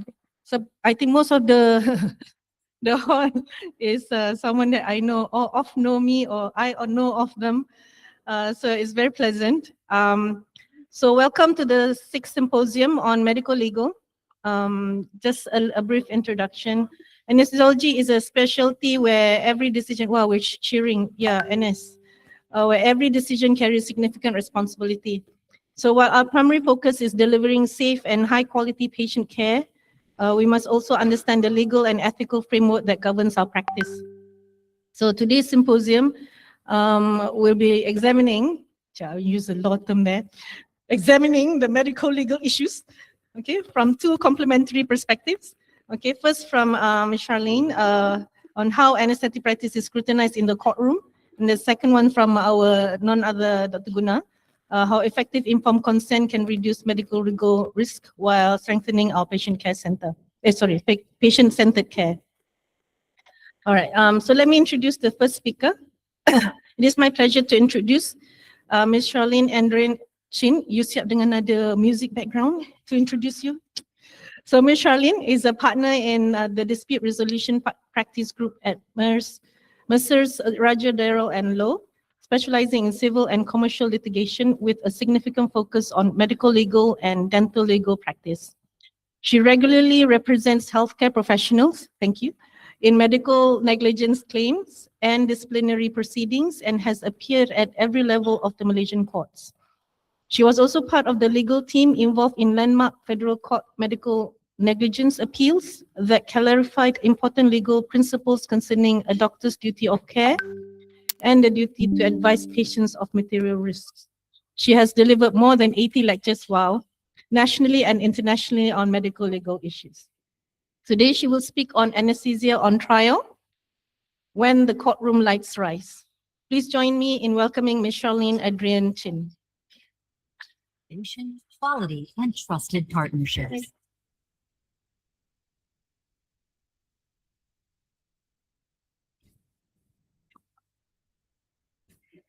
Thank you very much, Dato, for the kind introduction. Very good morning, salam sejahtera. An absolute pleasure to be here. Now, usually when I'm speaking in court, I don't have any music that I have to compete with. And to make things worse, I am perhaps the only lawyer in a room.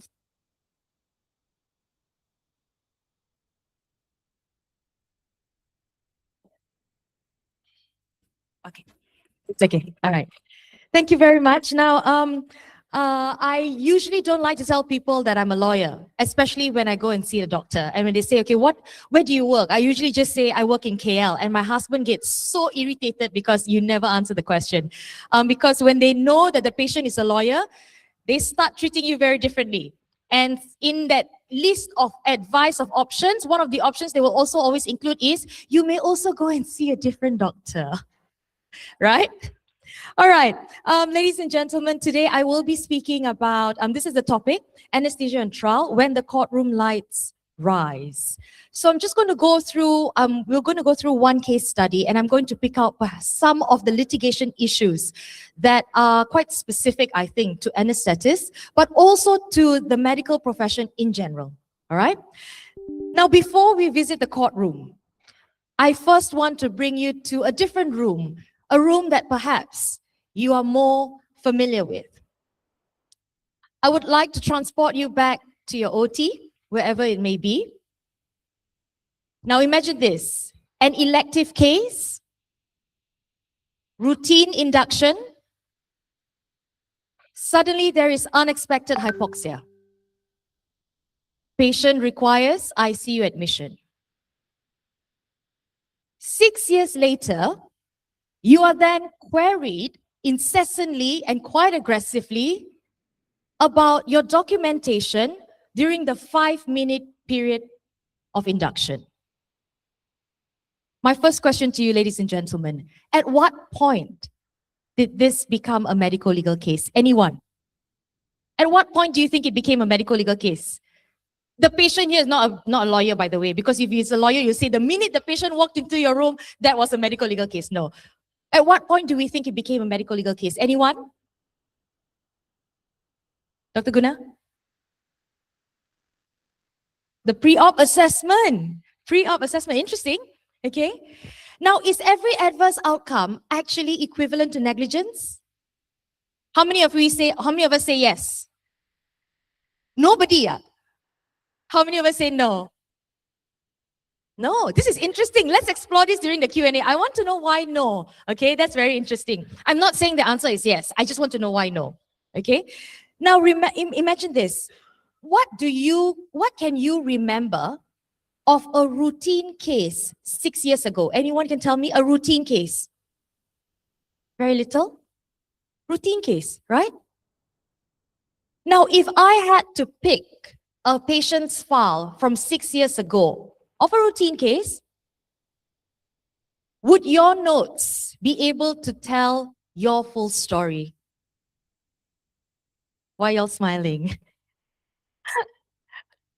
Some laughing. Okay, I know the answer. I won't press you any further. All right. Now, let's talk a little bit about the messaging for today. I am not here to, to scare anyone. That's the last thing I want to do. I defend doctors from the start of my career until today.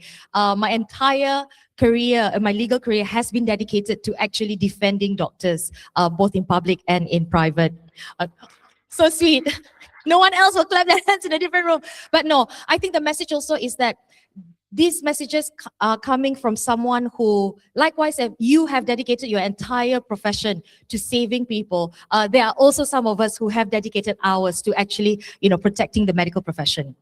Now, the message actually is, when it comes to medical legal, it can happen to anyone. We always read the news. Who read? Dr. Guna was just telling me about the recent case in Shah Alam. Almost every week, you get a WhatsApp link of a medical legal decision, correct? Now, out of those links that you get, how many do you see of the doctors winning? Macam tak wujud. Betul tak? Patient menang je, kita dapat news. Correct? That's the news that we seem to be getting. Okay? And sometimes when we read the facts, it's almost as though it's unbelievable and we think, no, it can't ever happen to me. But just bear in mind also, what you read in the press is obviously summarized, condensed, and usually done by a reporter, not necessarily a lawyer. So the views are quite different. Okay? But the message is actually this. Litigation doesn't start in the courtroom. It starts way before that. Dr. Guna's answer is actually really good. The pre-op assessment. And very few will probably answer that. Okay? And there are a lot of factors that take into account your communication, your documentation, the system that you are in, and also the clinical judgments that you make. Quite apart from the system, all the other three factors are purely and entirely within your prerogative. That is the good news, ladies and gentlemen, if there's any good news that I bring today. Okay? Now, let's just very quickly, why do anesthetists actually end up in court? First is also the nature of the specialty, and I don't need to go through this. This is something very, very common to all of you. Now, what are the common allegations that we see against anesthetists in court? Airway mismanagement. We had a very big case at one point recently.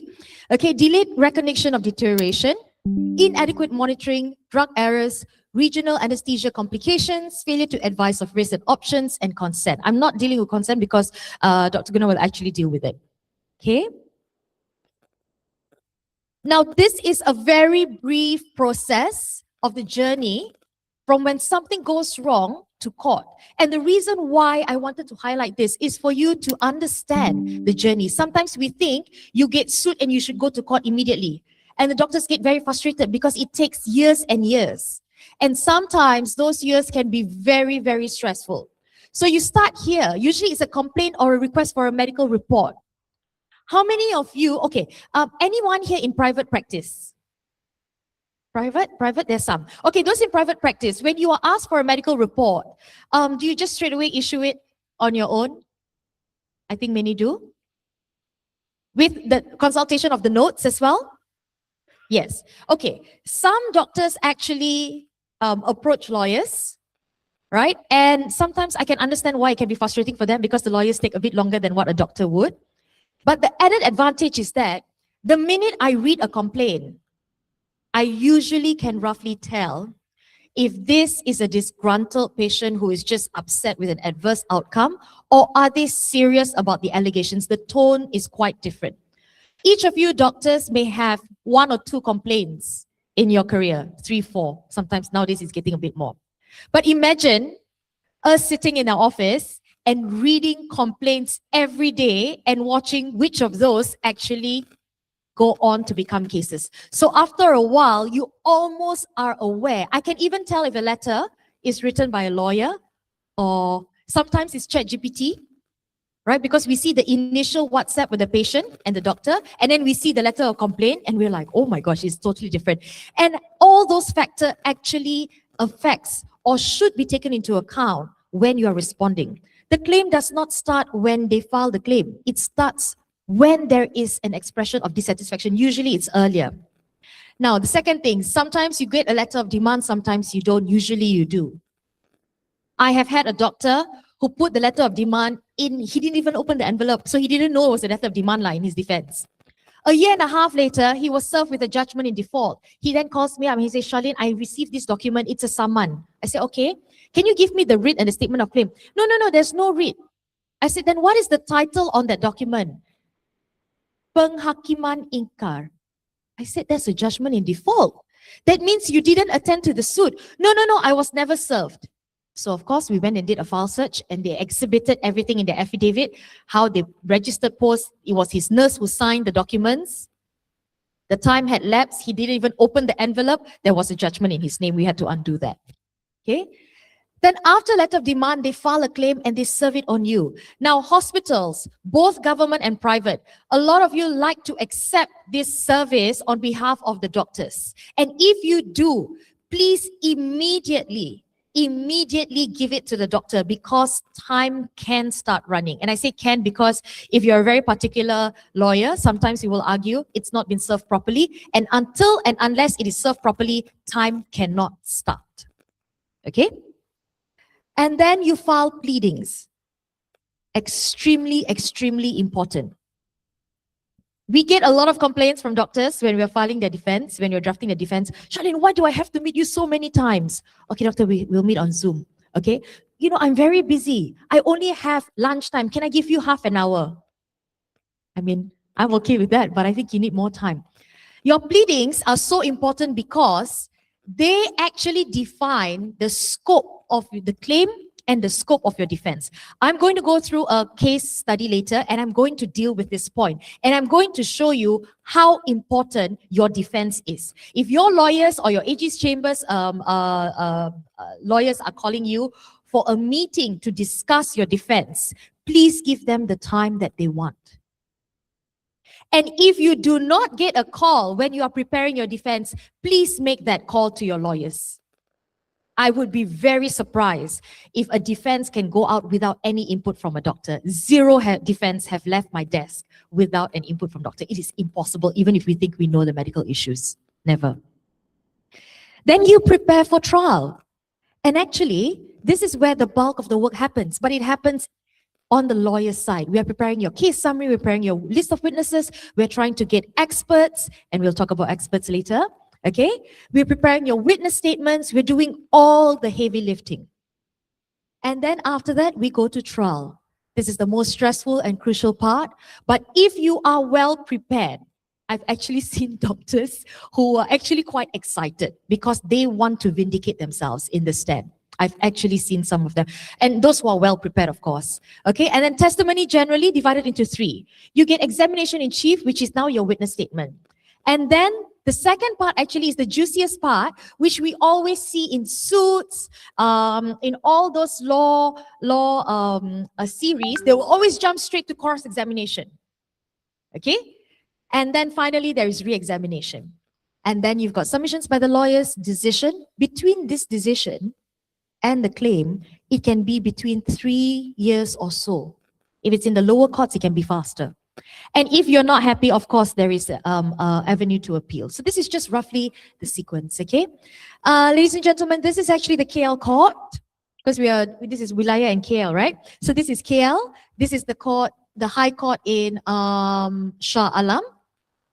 And this is actually what this is the High Court in KL looks like. This is not a full picture, but let me try and tell you. So you see this seat here is where the judge sits. And this door is where the judge comes in from. So it's like the judge is on an elevated place, the door, and behind that door is their chamber, like their room, their office. Okay? And then, okay, after COVID, we had all these plastic things, but before that, we didn't. So you see these people sitting here? Now, this is where the Juru Bahasa and the court secretary and all sits. Okay, and then this table is what you call the bar, not where you drink, but where we practice. So the bar, that's why lawyers we are called to the bar. So once you are called to the bar, you can sit there. Those who are not called to the bar can't. And then behind these seats, you see here, this is actually the defendants, only for criminal cases, the orang kena tuduh, OKT, will sit there.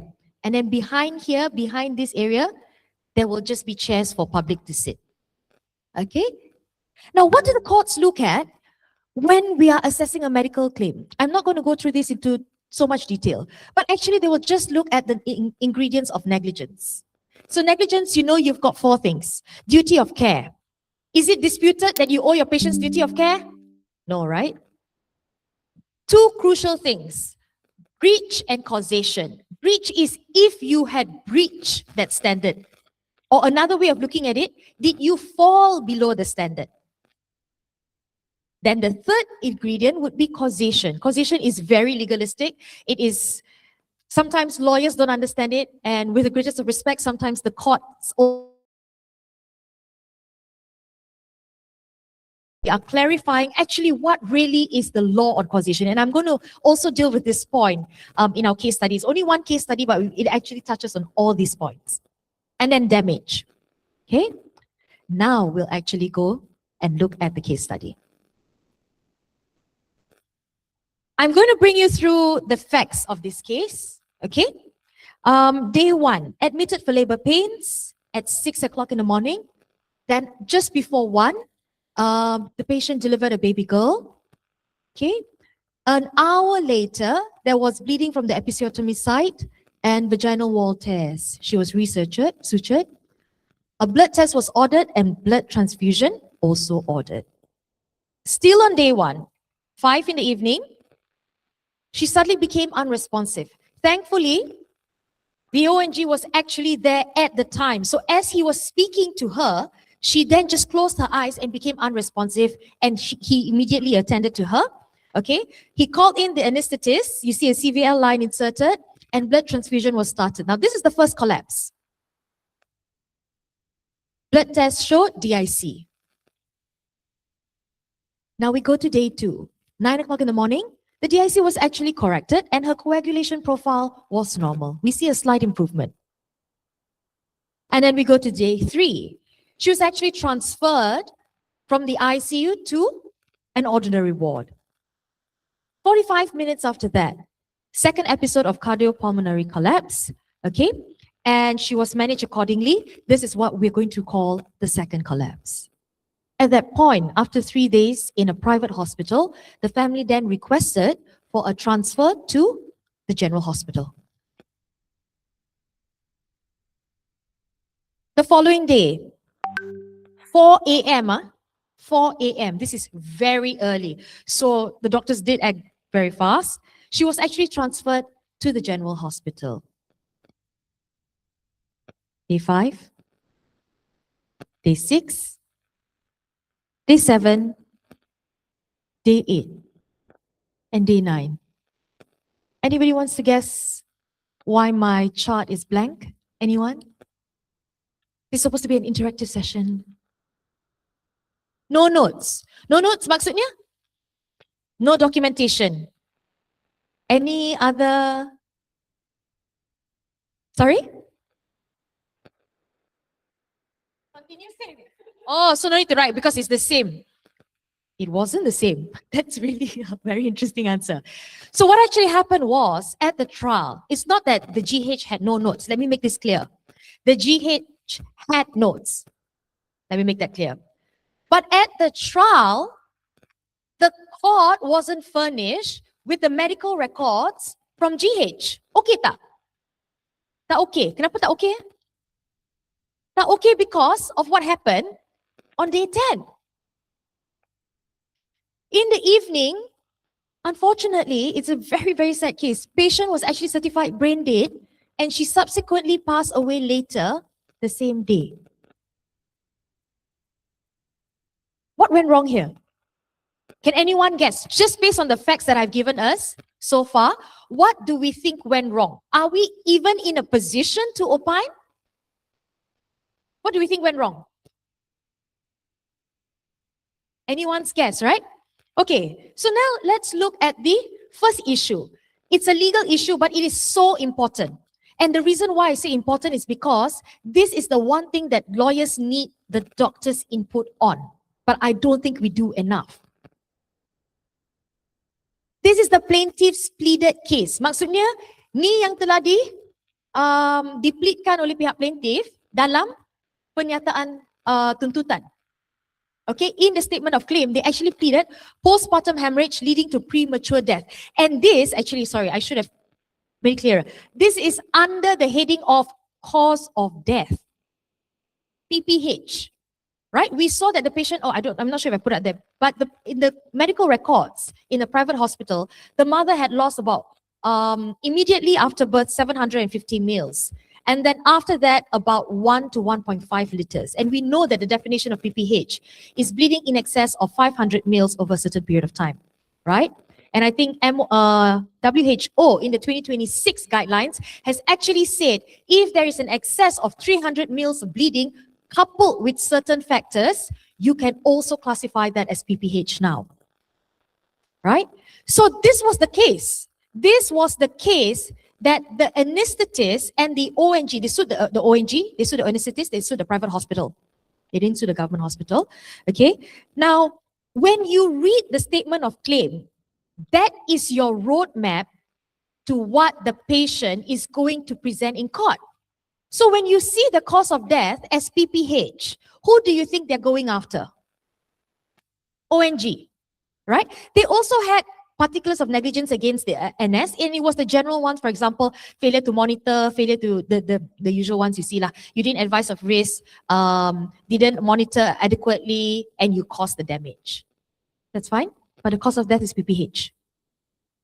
Remember the 4 ingredients just now? Duty of care, breach. What is the third one? Causation. I must cause your injury. Then in law, you can say that I'm negligent. Any of those 4 missing, you cannot establish negligence. Okay? What was the court? And I just wanted to make sure because I was reading it again, this went to High Court. And then the Court of Appeal actually affirmed it. The anesthetist was found negligent. The ONG was actually found not negligent. Right? And this is why. The unsuccessful insertion of the CVL on the left side and the broken catheter tip had caused the deceased to suffer a left-sided pneumothorax and air embolism, which materially contributed to the deceased's death. I pause here.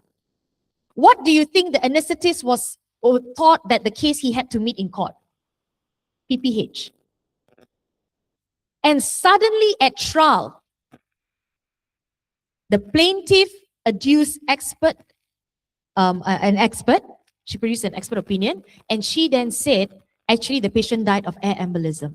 Was it pleaded? No, it was not. So from a legal point of view, the question I asked then is, it's basic, it's 101, evidence rules. If it's not pleaded, then you cannot advance that position at trial because the entire reasoning behind a civil trial is that there's never a trial by ambush. It's fair. The plaintiff must be clear what your case is. Kalau nak tukar boleh. It's not that you cannot change. You can change. But if you want to change, you cannot change too late in the day. The defendant doctors must also be given the exact same time and the fair opportunity to also prepare their defense. For years, this anesthetist thought he was going to go to trial for a PPH case. On the stand, the expert now says it is because of air embolism. If I was the defense lawyer, I would jump up and I will object. I will object and say it is not pleaded. And if the court insists, then I will ask for an adjournment to allow me to get expert evidence. Okay? Just because you're an anesthetist, for example, it's not uncommon for you to also get an expert opinion from a different specialty depending on what the claim is. We do that sometimes. So for example, we've had a cardiologist, I'll take an anesthetist case. And NS was sued, we acted for the NS. And it was also tied to some surgical issues. We also got a surgeon to come in as an expert to just cover all bases. Okay? So this is one issue. So the questions I asked is, what was the plaintiff's pleaded case? We've already gone through that. It was PPH. But what did they produce at trial? It was air embolism. Okay? There's a bit of a disconnect there.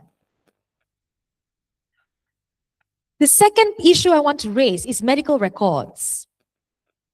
Now, as a doctor, I think this is what is usually sometimes missing. Of course, the lawyers should pick it up. But to be fair, it is the plaintiff's duty to adduce these documents because you are alleging that despite the patient being in the private hospital for the first 3 days, and then a week later she passes away, they plead because of PPH.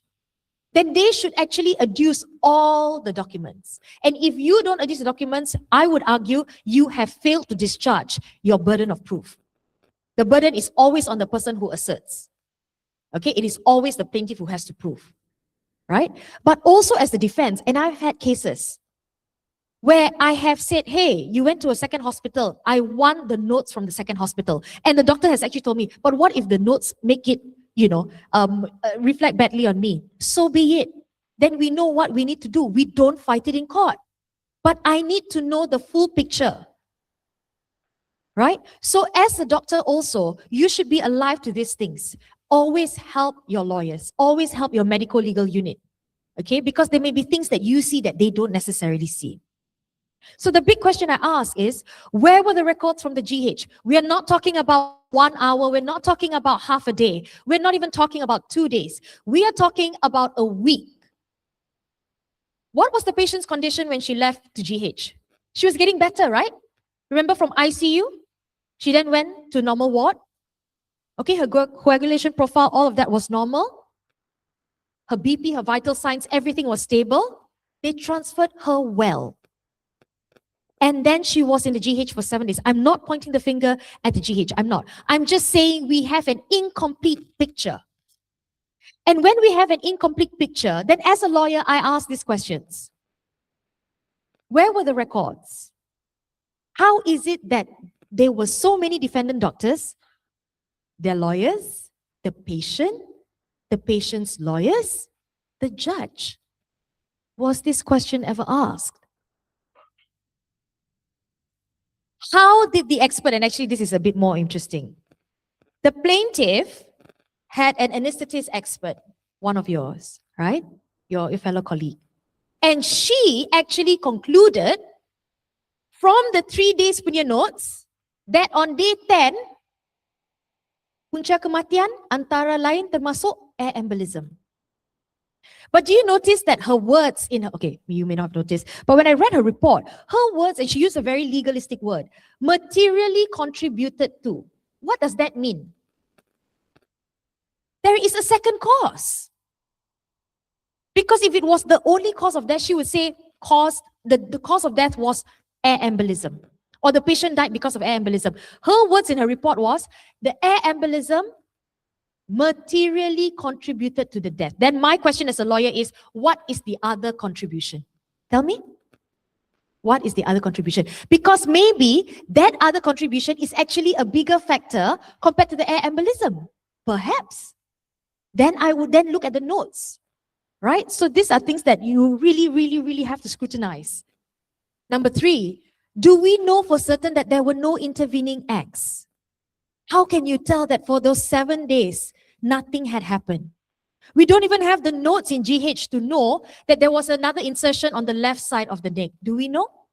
We don't. Could the air embolism have happened there? It could. Right? And the question I have for you, do your records tell your story? Okay, this is a safe space. How many of you are quite happy with how you document your records? Can I see a show of hands?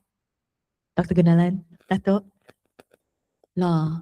Again, how many of you are quite happy with how you do your records? I want to see more hands. You have to have the confidence. Okay?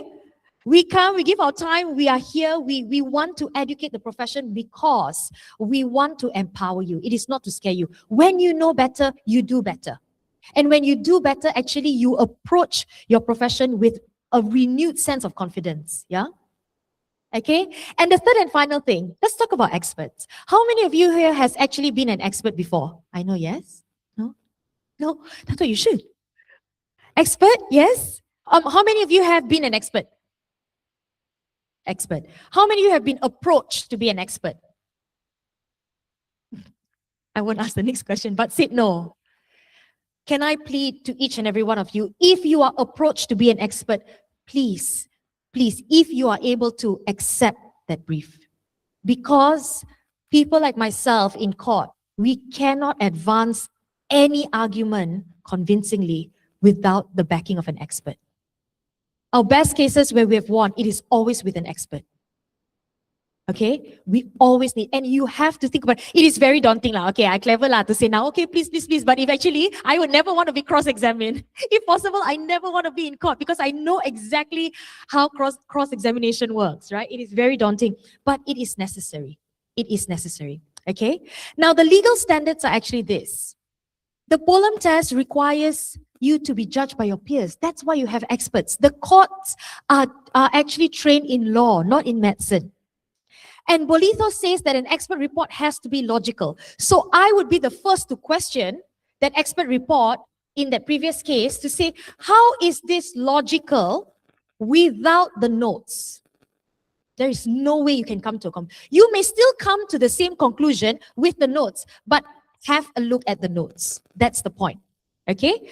And a lot of doctors always think that the law requires you to be perfect. They don't. We don't. The standard is a reasonable standard, and it is actually the minimum standard that you need. And so, I also ask the question, do experts do the same? I feel not.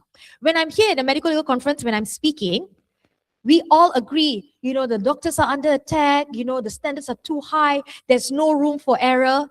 And then when I read the expert reports, even the experts, they're very critical. And I'm not saying don't be critical. You have to be critical where necessary or where appropriate. But the standard is not the perfect standard. So I've seen actually expert reports. I would have done A, B, C, D, E, F, G, like a list of maybe 12 or 13 items in an emergency. You really think you're going to go through a list of 1, 2, 3 in emergency? You're just going to do what is necessary at the time. Correct? You're not even and there was once where an expert actually said, I would have documented in a shorter period of time than the defendant doctor. I was thinking, you, Anes, you attend to the code blue, and then what do? You just pass the patient on to someone else and you go and do your notes? Of course it's okay. It's your own colleague. Your colleague should be commended for journeying with the patient, making sure the patient was okay, and then coming back to do your notes. And that's okay. All right? So sometimes as experts, we also feel that when they are on that desk with a pen or typing, for some reason, because you feel you're an expert, the levels then suddenly rise. Because you might feel that's the standard that's reflected on you. But don't be afraid, because the message I have for you today is that the law of the land is that the standard is one of reasonableness. If you choose a higher standard, you are just imposing that on your own accord. Don't do that. Stick to what the law is. Okay? Do not make it harder for you, because times are already quite difficult. Okay? And what happens when they disagree? A lot of people always say, Allah matilah, plaintiff ada expert report, defendant ada expert report. If you have a good defense lawyer, diverging expert reports is not something they fear. Because the law actually says that the only way actually a plaintiff can win is if the defendant's expert is not logical. The courts for some reason think that they have to choose between plaintiff and defendant. Tapi sebenarnya tak. And I think this is unfortunately an issue where lawyers are not brave enough to advance that argument in court, because it is a very difficult argument, especially when you have the patient in a wheelchair sitting right in front of you and the entire family members looking at you. And when you walk into the court, they will actually tell, I've actually had an experience when I walked into a court, but with Dr. Daryl at the time, I was his second chair, and it was an ONG matter. And the mother, unfortunately, actually very similar to this case, also died of PPH, but we argued that she died of AFE, amniotic fluid embolism. And as we walked into the court, the husband saw us and he told his 2 daughters, these are the bad guys. Oh, terasa. Right? Even as a mom, I feel that. I mean, every case is difficult, you know, and we are there to defend the process actually. Yeah. So just bear this in mind. And then when we ask questions about experts, use simple language. It is very impressive. Everybody knows that doctors are intelligent. Nobody in society doubts that. Okay? So when you write your expert report, plain, simple language, because you know why? That's how you get to the judge. And whether you like it or not, it's the judge who decides. The judge gets you, you're set free. Okay? And then remain independent and impartial, please. It is very important to remain independent and impartial. So don't be overly supportive, but at the same time, don't find things just against the doctor so that I am impartial. That's not what impartiality means. Impartiality means regardless of the name of this person on the entitlement of the court suit, my view will be the same. Doesn't matter who, whether this person is my friend or not. Okay? And then recognize the limits of your expertise. Yes, that's all I say. If you're an anesthetist, please don't opine on ONG matters, don't opine on surgical matters, okay? Just stick to your lane. Distinguish facts from assumptions, very important, okay? Always support your opinion with clear reasoning and literature. And I know this is why the practitioners always like, oh, no, please ask an academician. And then we go to the academician, then we find that they're actually really good. But actually what we actually need is both, right? We need the practical side and we also need the academic. So we have to find that balance somewhere.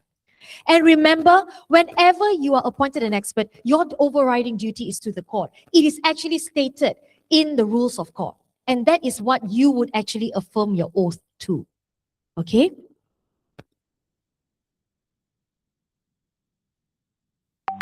And then, ladies and gentlemen, I just want some takeaway points. Remember, the courts do not expect perfection. Okay? What we actually expect, or what the courts expect, is a reasonable clinical judgment, of course. Right? That's your main thing.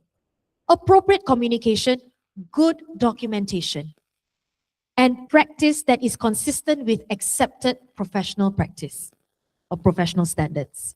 All right? And I just want to probably end by this. Actually, the strongest defense is not so much written by the lawyers after the event. But I must also say that your lawyers are also very important, of course, right? But your strongest defense actually, quite frankly, lies in your hands. And they start from very, very early on. So do not think about medical legal issues as something I need to be worried about. No. It is actually can be controlled with good habits. And if you have good habits with every patient that walks through your door, even if the suit comes, and I hope not, oh God forbid it does, okay, but even if it comes, you can be rest assured that your good habits will come to your aid. Okay? So with that, ladies and gentlemen, thank you so much. I'll now hand over the time back to Dato for the next speaker.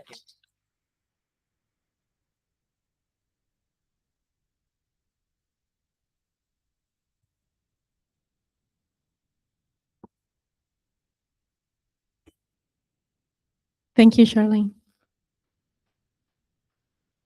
Very insightful presentation. Although you tried to engage some of us, answer some of us not, but I think, yes, it's very good. Okay, but you've shown us what can happen and when can happen, and you know, we'll do Q&A at the end, okay, guys? I'm sure you have lots of questions for her. I would like to introduce our second speaker. It's my pleasure to introduce Abang Guna. He's actually my registrar since way back. Okay, Dr. Gunalan graduated from University of Malaya and obtained his Masters of Medicine from UKM. And then he later completed a Master of Laws in Healthcare and Medical Law from Taylor's, giving him the unique perspective of both an experienced and someone formerly trained in healthcare law. With over 25 years under his belt with being a clinical, with his clinical experience, including more than 15 years as consultant anesthesiologist, he has also prepared numerous expert witnesses, as he had put up his hand, which I put up. Yoo-hoo. Okay, thank you for that, Guna. And he has appeared before High Court, yes? Ooh. As an expert witness and in medical legal cases. So today he will present on consent in anesthesia, how much to explain. Close yours. Thank you, Wan. Thank you, the organizing committee, Mr. Dr. K, as well, for having me to come and speak for this topic. It's always a bit difficult to speak after a very pretty girl standing in the corner there, and then now you're stuck with an old man, haggard. I had a long weekend as well somewhere. I just came back. Okay. All right. Charlene spoke a bit about expert witness, the process and whatnot, which is very interesting. But I think this is a very difficult topic, and it's a difficult topic because not possible to cover in 30 minutes, but I'll try my best because consent is actually one of the toughest part of our anesthetic day-to-day work that we do. I think we all are very clear in terms of, when you go to UKM and UM and USM and we graduate, they talk a lot about anesthesia, induction, maintenance, this drug, that drugs or whatever. But how many of our lectures actually spend time on the process of consent taking? I don't know. I don't remember us talking about it. And Professor Zaidi always scolds us, what is his word I use? Mangkuk ayun, yes, that one we get a lot. The mangkuk ayun part I cannot forget. But consent, when we talk about consent, how much of the things that we do in the workplace?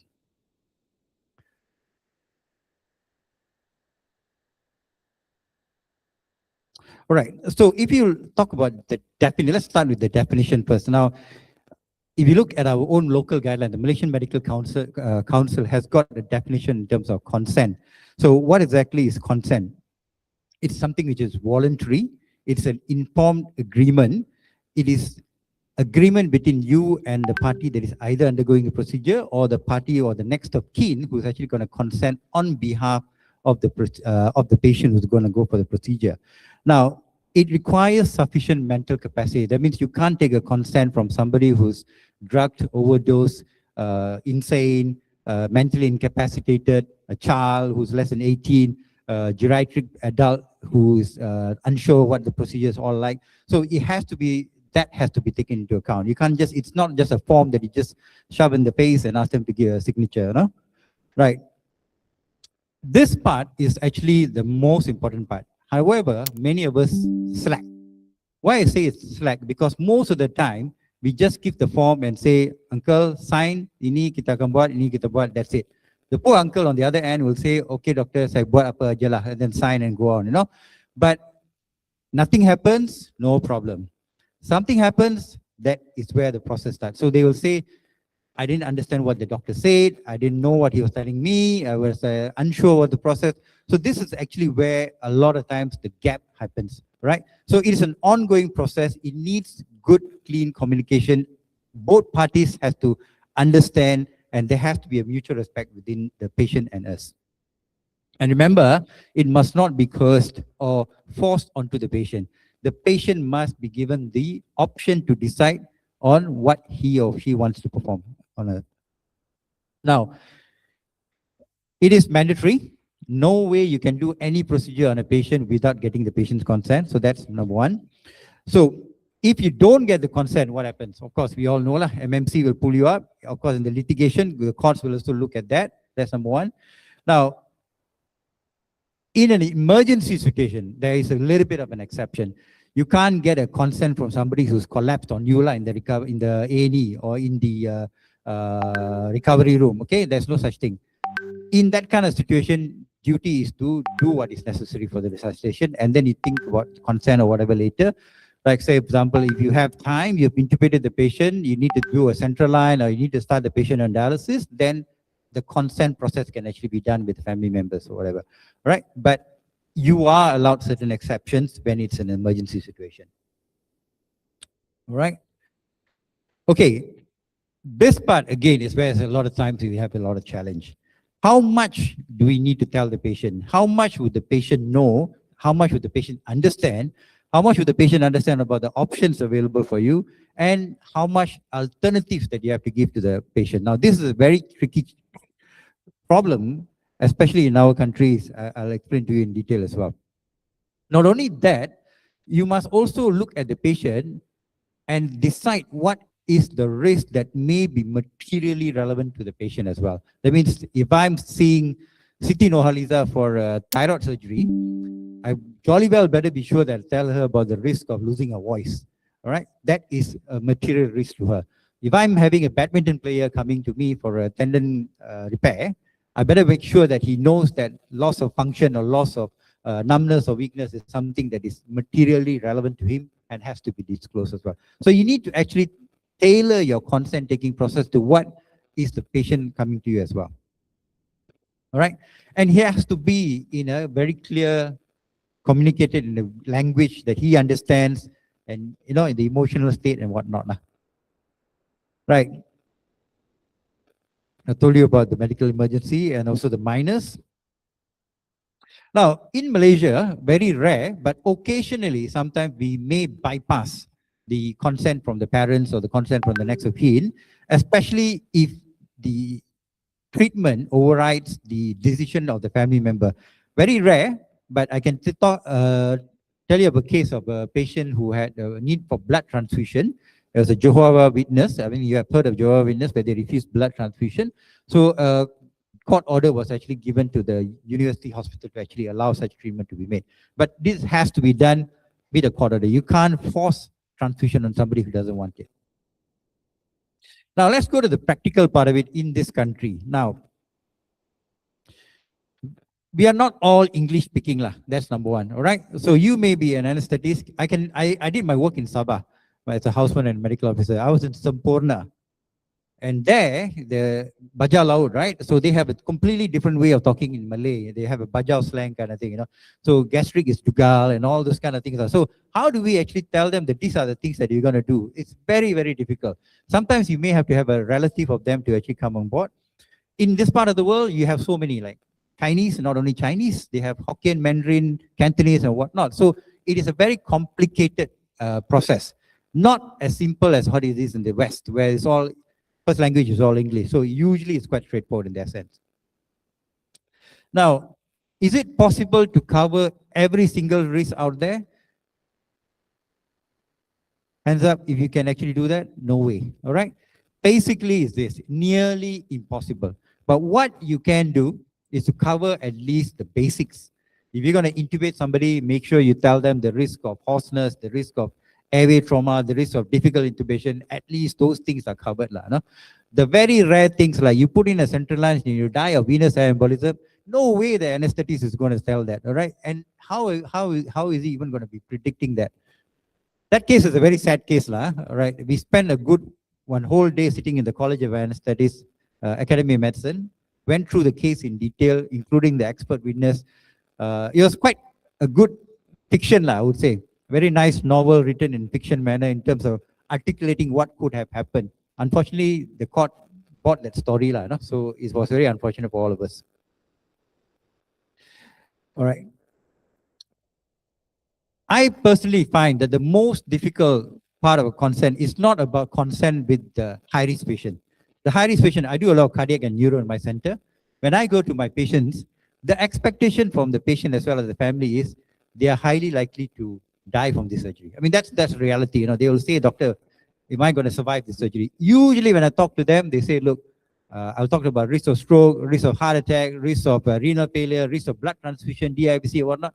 They usually tend to accept that. And that process usually is well documented. We sit and spend time, make sure they understand that. The problem is not those high-risk cases. The problem is the ASA1 with a simple, straightforward surgery that is actually ending up with a complication. I'll give you an example. You probably have a patient coming in for tonsillectomy. You would have probably told the patient, look, everything will be okay, your ASA1 should be no problem, whatever. Later in the recovery, the patient bleeds, gets into hypoxic and whatnot. So now the whole problem starts. The consent actually didn't explain about the risk of HIE and all those things. Other gallbladder surgery, for example, we do it so often. Sometimes the patient end up with sepsis, all right? Sometimes the patient may end up with an MI because of intra-cardiac issues as well. So there are many, many things that we can potentially not even be able to cover. That is the actual problem. The relatives are generally quite okay if they're actually knowing that the patients are actually quite high risk in the beginning. Now, the other thing is also with your obstetric patients. Most of the time, we never actually tell the obstetric patients that you're going to be dying of amniotic fluid embolism. Have we? No. You're going to be dying of postpartum hemorrhage. Those are all very, very minor risks or major issues in complication, but they are kind of like the very rare complications that can happen. All right. But when it happens, again, the family members will blame us. How come you did not let this risk of this thing happening? You know. Now, there are other issues also basically when you have different family dynamics. When you're taking a consent from mother, taking consent for the mother who's going to go for a hip replacement who's geriatric, then you have two different sets of siblings who have two different wishes. One says go for the surgery, one says don't go for the surgery and whatnot. So these are all the family dynamics that we have to deal with as well. I'm going to talk a little bit about you in the Ministry of Health. Now, the reality in the Ministry of Health, have you ever been able to spend more than 15 minutes for a consent? A bit unlikely lah. At best, 5 minutes. At best lah. Okay, 5 minutes. But in 5 minutes, do you think you can actually have the entire discussion of lecture on consent done? No way as well. All right. And the reality on the ground is something that the courts may not actually appreciate. I'm sorry to say, but sometimes we are rushing through it. Sometimes we have 10 patients waiting for us outside the NS clinic. We have only 5 minutes per patient. We tell all the salient points, but sometimes we may miss out. These are all the realities that we face on the ground. Okay. Some patients have a selective hearing lah. The selective hearing is this: doctor, I just don't want to know everything. Just do what you need to do. When they say that, you assume that the patient understands and assume that the patient wants you to do that. But sometimes it's not the case. When things go wrong, they turn around and say that, look, you didn't tell me exactly what I meant, what I needed to know. Some surgeons, in fact, in private practice, a lot of surgeons get upset when we do this. So as anesthetists, sometimes we tend to overstate the risk and complications compared to the surgeon. Surgeon wants to operate on the patient, okay? So he's planned the surgery nicely. In 2 weeks' time, the guy is coming for total knee replacement. I see the patient the night before, and I tell, uncle, risk of DVT, risk of pulmonary embolism, risk of cardiac attack, risk of this, risk of that, risk of that. Uncle will say, ayo, nobody told me this. I don't want to go for surgery. In fact, there has a lot of times, many of my surgeons, my surgeons in my hospital are quite okay lah, but a lot of surgeons have got issues with the anesthetist when they do this. All right, and what happens is the anesthetist becomes a not so popular anesthetist. He then switches to an anesthetist who's willing to do the high risk cases or willing to cut corners. So that is a danger of private practice lah. In my center, I have a surgeon who's married to an anesthetist. So that surgeon is quite comforting with me in the sense that, look, Guna, you tell what you need to tell. If the patient doesn't want to do, it is good for us. You know why? That is the patient who's likely to be a troublemaker if something were to go wrong. So it is money that we lose, never mind, but we do our part. Okay. So we have lost patients, lost in the sense of not on the table, lost patients to surgery because they just say, I want to get a second opinion. It's okay, fine with us as well. If you want to go for second opinion, well within your right. Okay. Now, children come in for circumcision. There are many, right? All right. How many of us actually tell about the risk of dying from circumcision? No, right? But there's laryngospasm, there's bronchospasm. You know, how many of us, if you've done enough kids, I can bet you that you had one laryngospasm in your life. Ada ke tak? Ada. You know, scary, right? All right. And you know that you're minutes away, seconds away from losing the child, right? Would you have actually explained that to the family prior to that your child might have laryngospasm and whatnot? No way. No parent will actually say, this is a risk that I'm going to take, my child might die from this surgery. No way. So again, the reality is the consent taking is actually a very difficult process. we will not be able to cover most of it. This one is the latest trend lah. A doctor from Singapore, doctor from KL, doctor from California syndrome is something that is a very unique thing. Not, I won't say unique lah. In KL, sometimes you may not see anybody, no family members, and all of a sudden something goes wrong. All of a sudden, suddenly somebody appear. I'm from Singapore. I didn't see my mom and all the things. How come you didn't do this? How come you didn't that? And then suddenly the whole thing becomes the daughter who's actually signed is not the daughter who's actually the decision maker of the family and whatnot. So these are all things that can potentially happen on the ground as well. We see a lot of this here. And many a times the doctor will call over the phone. No divulging of information over the phone. They will say, I'm calling from Australia. Can I speak to the doctor in charge? No, ask them to come in front of you. Okay. The other issue also in Malaysia, the dynamic is marriages. You may have the wife appearing one day, signing the consent, and the very next day someone else turns. And I'm talking to the lady, who are you? I've spoke to someone. I'm the wife. I said, no, I spoke to another person. That's the mistress. So it has happened before. So be very, very careful. And of course, it gives a sour face. How did the lady sign this document and you didn't ask my permission? So be very careful. You might get caught out in those kind of family dynamics as well. Okay. Ms. Charlene spoke about Bolem, Bolito, or whatnot. The law on consent, I mean, today, it has moved from Rogers and Whittaker, which is what most of us have been taught of it. Now, a little bit more evolved into what is called Montgomery. Montgomery is one of the latest case laws that is actually being applied. And I just spoke to Charlene about the Shah Alam High Court case. If you have time, do go and pick up. I mean, it's actually available there. A surgeon who performed a total gastric and esophagectomy, distal esophagectomy on a so-called early tumor of the esophagus. The issue was the patient eventually died of sepsis and whatnot, anastomotic leak and stuff like that. Family sued. The dispute was centered around, did you give an alternative option to this particular massive advanced surgical procedure? The answer was, the surgical site expert witness said that potentially a EMR, endoscopic mucosal resection, could have been offered, but that was not offered. So the Montgomery principle was actually applied, where you should actually give alternatives, options for the patient to consider as well. This Montgomery was basically a mother who went into labor, had shoulder dystocia, and the argument was they did not give me an option of an elective cesarean section. So law has evolved. In fact, in 5 years' time, there will be completely another set of law as well that will come into play as well. So just be very mindful of things. Okay, that's going to go through that. Now, I think, Ms. Eileen, when you're talking about amniotic fluid embolism, I think it was about Zul Hasnima, right? The case. All right, that's one of those things that Zul Hasnima was basically in 2014, where the federal court finally decided standard of care will follow Bolem and Bolito. Consent is Rogers and Whittaker, meaning that the patient must be informed of risk, material risk to the patient. All right, this was a very sad case. How many anesthetists had inserted a laryngeal mask? Everyone, basically. How many have honestly told the patient that while the eye surgeon is doing your surgery, you may buck on the tube and potentially cause blindness? No way, right?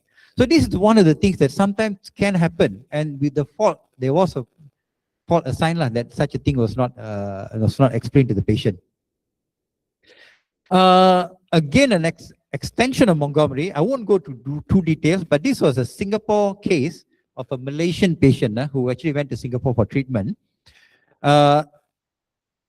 Use this in a very sparing manner. I'm not saying that you must actually use this at all times, but certain times the court does allow a therapeutic privilege, right? It lets you hold back information when you're sharing it would seriously harm the patient if you have withheld you have given that information.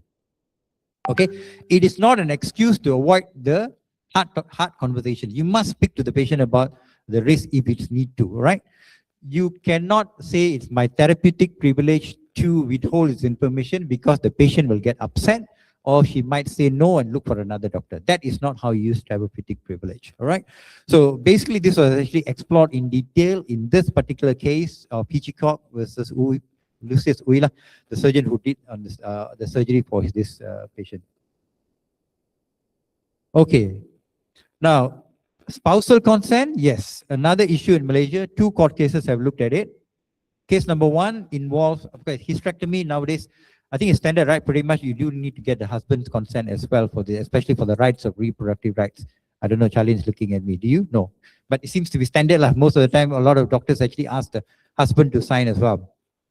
Now, this case, polypectomy was the plan, ended up with a hysterectomy. Husband was in the vicinity of the hospital, but the consent was not obtained from the husband. The wife was already under GA.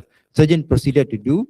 Later on, only told the family that a hysterectomy was performed. So a lot of failures along the way. But basically, the court actually ruled that, look, the husband's reproductive right must also be respected, and he will also potentially be needed to consent for this. An HKL case when I was there as well, basically, intestinal obstruction. The wife didn't want the Ralph tube to be put in prior to the induction of the anesthesia. Like Murphy's Law, whatever can go wrong will go wrong. 99 times when you put a tube down, nothing will happen. That one time that you would do induction rapid sequence, the whole content of the stomach comes out, all right?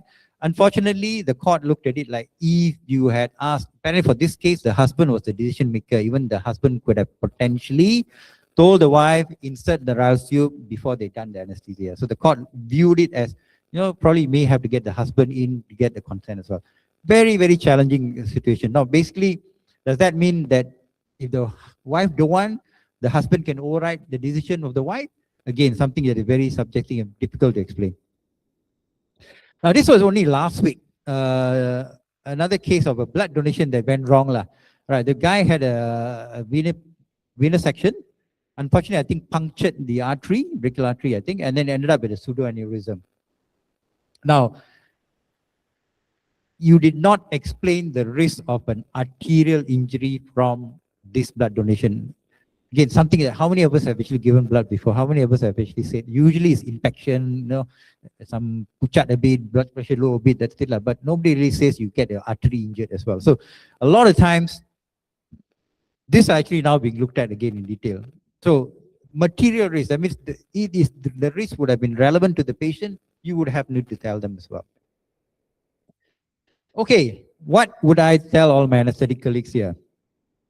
First of all, remember, consent is not just a signature, it is a process.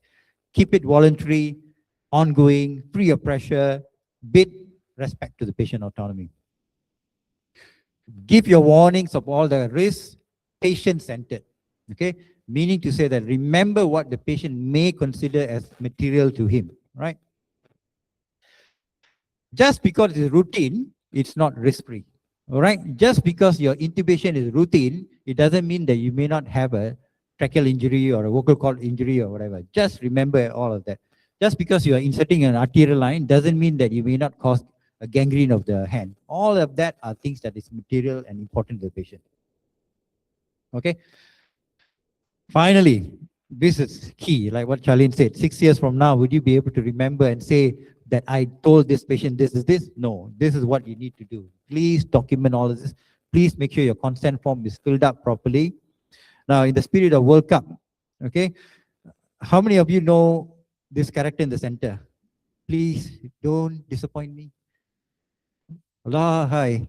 In this generation, this is L phenomenon. This is Ronaldo. I'm sure you all know R7, I think. This is R9, the original. Okay, all right. The R9 is like when you get a letter from the famous company law firm PSR, okay, PS, blah blah blah. They are the experts. They are just waiting for a gap. Okay, once they get that gap, they will definitely score the goal. 100% one. All right. So it's the duty of you. There are two defenders there, all both famous, Cannavaro and Maldini. All right. Charlene is like our Cannavaro. Okay. They are one part of your defense. Okay. They'll come to the court. They'll defend you to the best of their ability. But Maldini is your medical records, your documentation, your consent taking, all of that. These two together is the only way you can prevent Ronaldo from scoring. And this picture, they did prevent Ronaldo from scoring. So it is very important to understand that without one another, so if your medical records, consent taking is perfect, but your lawyer, unfortunately, is not up to the mark, you're screwed as well. All right? No offense to Charlene, her team is one of the best. If you can get her, you're quite lucky. But nevertheless, there are various degrees of lawyers out there. So you got to be very mindful. This process of you going to court is not a passive process. You as a doctor, your career and reputation is on the line. You have to be actively involved. If the lawyer is asking for 6 hours, so be it. If the lawyer is asking for one whole day to sit with you, so be it. You have to be really prepared to go to the court to fight the battle of your life.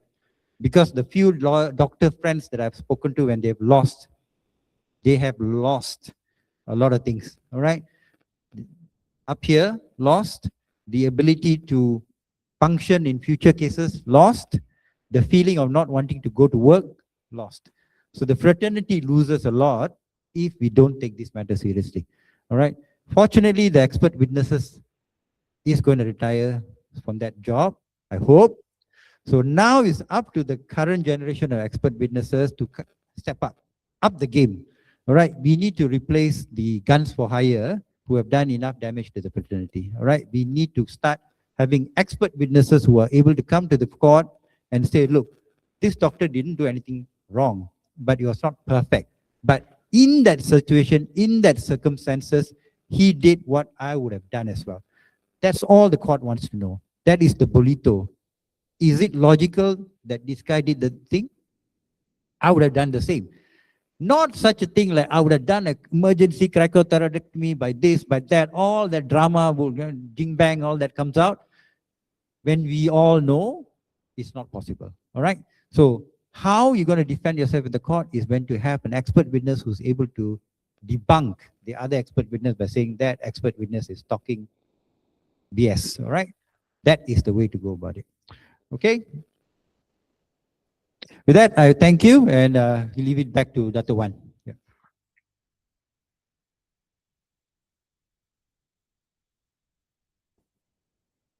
Hello. Okay. So I invite Charlene onto the stage for the Q&A session. Sorry, I'll go through the front. Okay. Maybe guess so I can face both of you. Yeah. Is that right? Yeah. Is there another mic? Okay. Thank you for your talk, Guna. And thank you to the audience. I see there's few questions here to go through. At the moment, we have 6. Well done. Good. Okay. We'll go for first question. All right. Are doctors' medical legal issues overrated compared to other professions when even more lives can be at stake, like engineers, contractors, or firefighters? If you ask me, the media thrives on sensationalism. All right. If you have a doctor botching up a surgery and the payout is 5 million, that is a far exciting news compared to a building that just collapsed and then only a building is collapsed and no injuries and stuff like that. Yeah. That's a very draggy, long with the process. Ever since 2016, medical legal has always been there for a long time, but 2016 onwards, that is the ground-defining change that happened when the MMC made it mandatory that all doctors have to have indemnity insurance. From then onwards, everybody's lights opened up, all right? Everybody's eyes opened up to the fact that, look, now the doctors are all insured. If I have an injury, I will actually go after the doctor by assigning a lawyer for me, because I know now there is a payout that potentially is coming from the insurance side.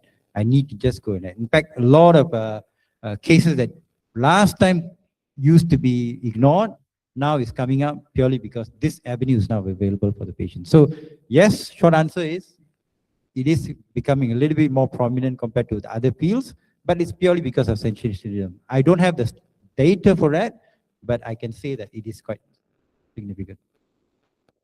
Charlene? I agree to a large extent actually. So just for context, our firm also has a very large construction department. So trust me, engineers also do get sued quite a bit. But I think the thing with doctors is that it's very personal, right? And it's personal on both sides. It's always a very sad case on the patient side And we as doctors and the defense side, we're not saying that it's not sad, right? And then on the doctors, it's also very personal because your entire training is to help and treat people.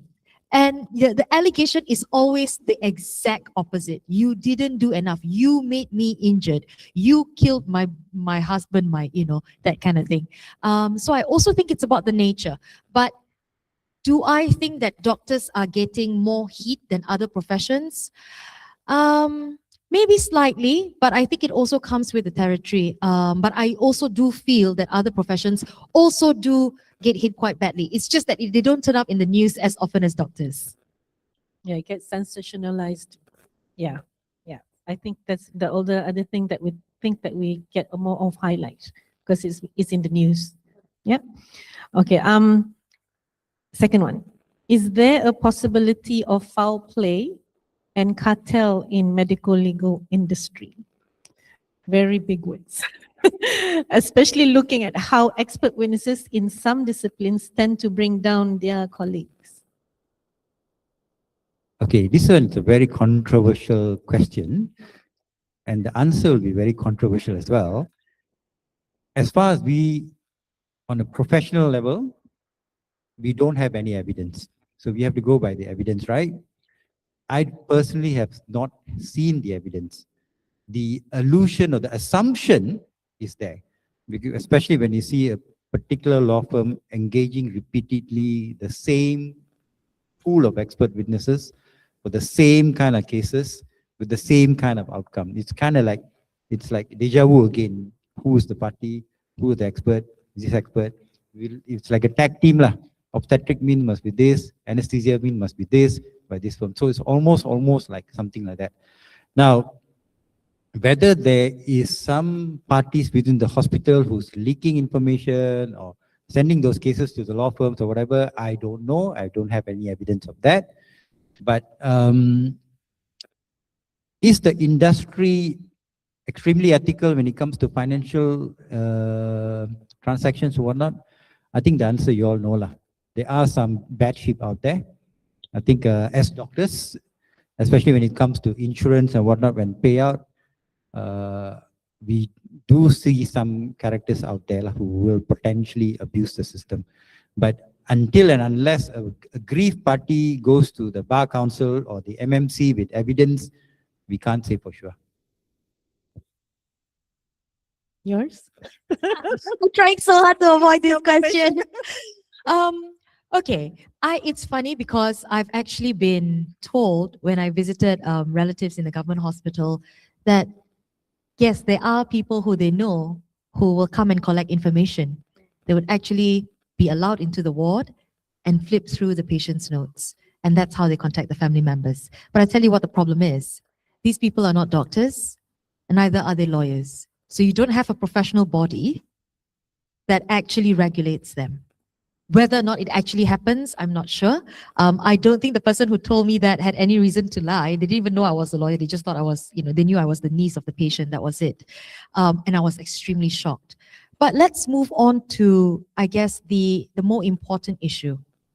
Whether or not there is an arrangement on the back, I think from the facts, one can infer. But do we have hard evidence? I don't think so. At least I don't. But what is pertinent is this. I think we all have to be responsible for our own decisions we make and our own actions. I don't see how a profession should be dictated by one or two individuals. We shouldn't allow that to happen. And let me just say, from a lawyer's perspective, the anesthetists in our country are among the most vocal and united group of specialists that have spoken up against the right issues. I truly commend you all. And I know that the people on stage are also instrumental in that. Your leaders in your societies are also really good leaders. They are steering the discussion in the right way. You may not see it on the ground yet, but from a legal perspective, we are seeing the shift. We are seeing the shift. And as Dr. Guna said, the old guards, the guards are shifting. There's going to be a change of guards, right? They are retiring, the older ones, and we need the new ones to come up. We need the new ones to define what are the standards that you think you should be held to. That is fully within your prerogative. And you are perhaps one of the most united specialization specialists in the country. And I just implore you and encourage you to please maintain that. Please maintain that. We lawyers, we're always there to support, but continue doing that. Continue knocking on the doors. Continue having the tough discussions. When a decision that comes up and you feel medically something is wrong, have that discussion, of course, in a respectful manner, right? Always in a respectful manner. But have those discussions, because those discussions have actually now reached the judiciary.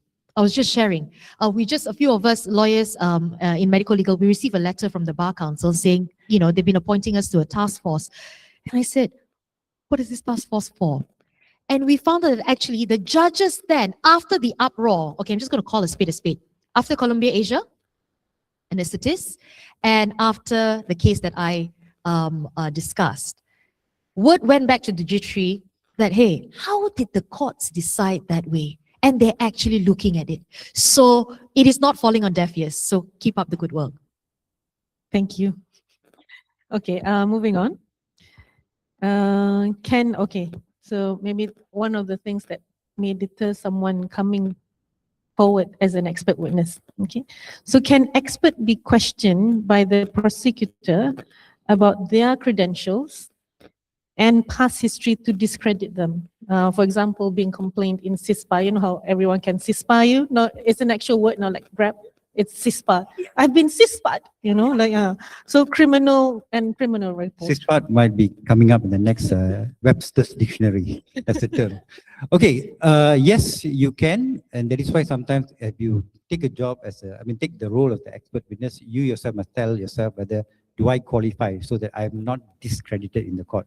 So for example, I'm a general anesthetist with cardiac, so I can talk about a lot of stuff, including cardiac and neuro and whatnot.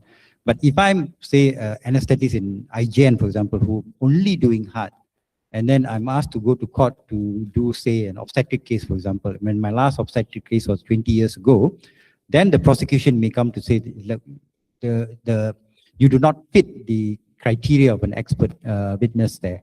So when the law firm actually seeks out expert witnesses, they also take into consideration that part as well, that who exactly are we asking for. Most of the time, like Charlene's team, or sometimes many other law firms actually reach out to members of the college.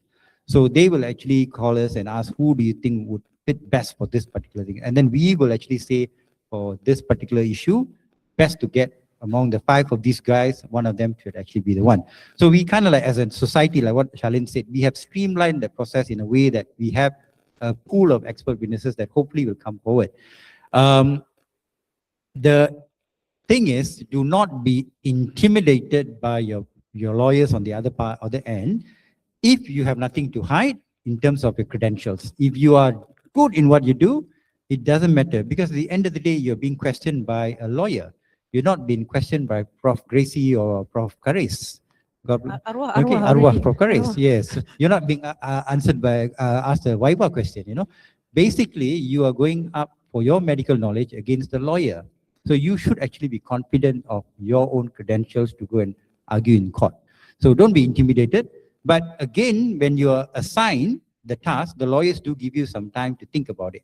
That, doctor, do you think that you can be a credible expert witness for this case? So read, discuss, and then commit. Once you commit, this one is the next step. Go all out. Go all out, meaning that please take a good look at the case and defend to the best of your ability. Yeah, I just add. So this CISPA thing is really getting out of hand. Okay, I've had to defend a doctor in the MMC because she kena CISPA. She got CISPA'd by another doctor, yeah? And the other doctor thought that she was going to CISPA the doctor, so the doctor thought, I'll CISPA you first. Wah. Punya complex, tapi tak complex pun, right? So, I mean, if it is small things like that, I don't think it would affect your credibility. But the one tip that I'll just say is that please disclose everything to your lawyers. And if you're not sure, ask them, hey, I had this one really odd blah, blah, blah. It may or may not come up. If it comes up, this one, it was resolved, whatever. Because there was one time actually, we had one of the best experts I've ever had in terms of making me understand. He's an electrophysiologist. So he had to teach me all about pacemakers, okay? He had an issue where a patient had went to complain about him about some, not even a medical thing, and it went into the news. Okay, so there is, if you actually Google his name, that article will come out at like number 9 or 10. And he told me, Charlene, this will come up. It was resolved, it was withdrawn, blah, blah, blah, and everything. I am so good. And I actually had to fight a little bit to make him my expert internally. Okay, not the firm, but I think the insurers and all that. And I said, no, unless you can find me someone as good as him, I will defend him if need be. He turned out to be the best expert I have had to date. After his report, the plaintiff withdrew the case. Okay, so if you're not sure, and if something is small like this is thing, I think just tell your lawyers and maybe decide together with them. Yeah. But no one wishes to be CISPAT. Okay. All right. All right. Next one. Okay, so maybe this is Guna, but definitely from your side, from the legal point. So for anesthetists, what's too little and too much explaining regarding the consent, especially when there is a long list of debilitating complications, including death? You actually mentioned the D word every time. So if you, like what I've mentioned earlier, there's no way, it's pretty much impossible to cover every single complication, the too little or the too much. So again, I would actually tailor it to what the individual patient that you're looking at. For example, I routinely say, for example, I do a cardiac case, for example. If the cardiac patient is an elderly 70-year-old uncle who has minimal medical knowledge, I would not do the consent with him alone. I'll make sure that I have together with him, his daughter or the wife or the family member, to actually be able to have a discussion about the whole risk together, so that even if the uncle doesn't understand, the next of kin have a better idea in terms of what are the risks and complications. And then I'll go through with them the sequence of the minor risk, the moderate risk, and the high risk that are likely to happen as well. So if I can cover the grounds in terms of say 80 to 90% of the thing, then I'm quite comfortable to just move on and anesthetize the patient. But again, context matters lah. If the guy is like Charlene's father coming to me for surgery, then I would actually say that I would definitely spend a longer period of time, not only talking to the father, but I also talk to Charlene as well. We're so kind. Yes, exactly. Call and make sure that they understand that this is the steps that we are taking, right? Not because I'm not confident of my skills. I'm just worried that sometimes things may not go as planned.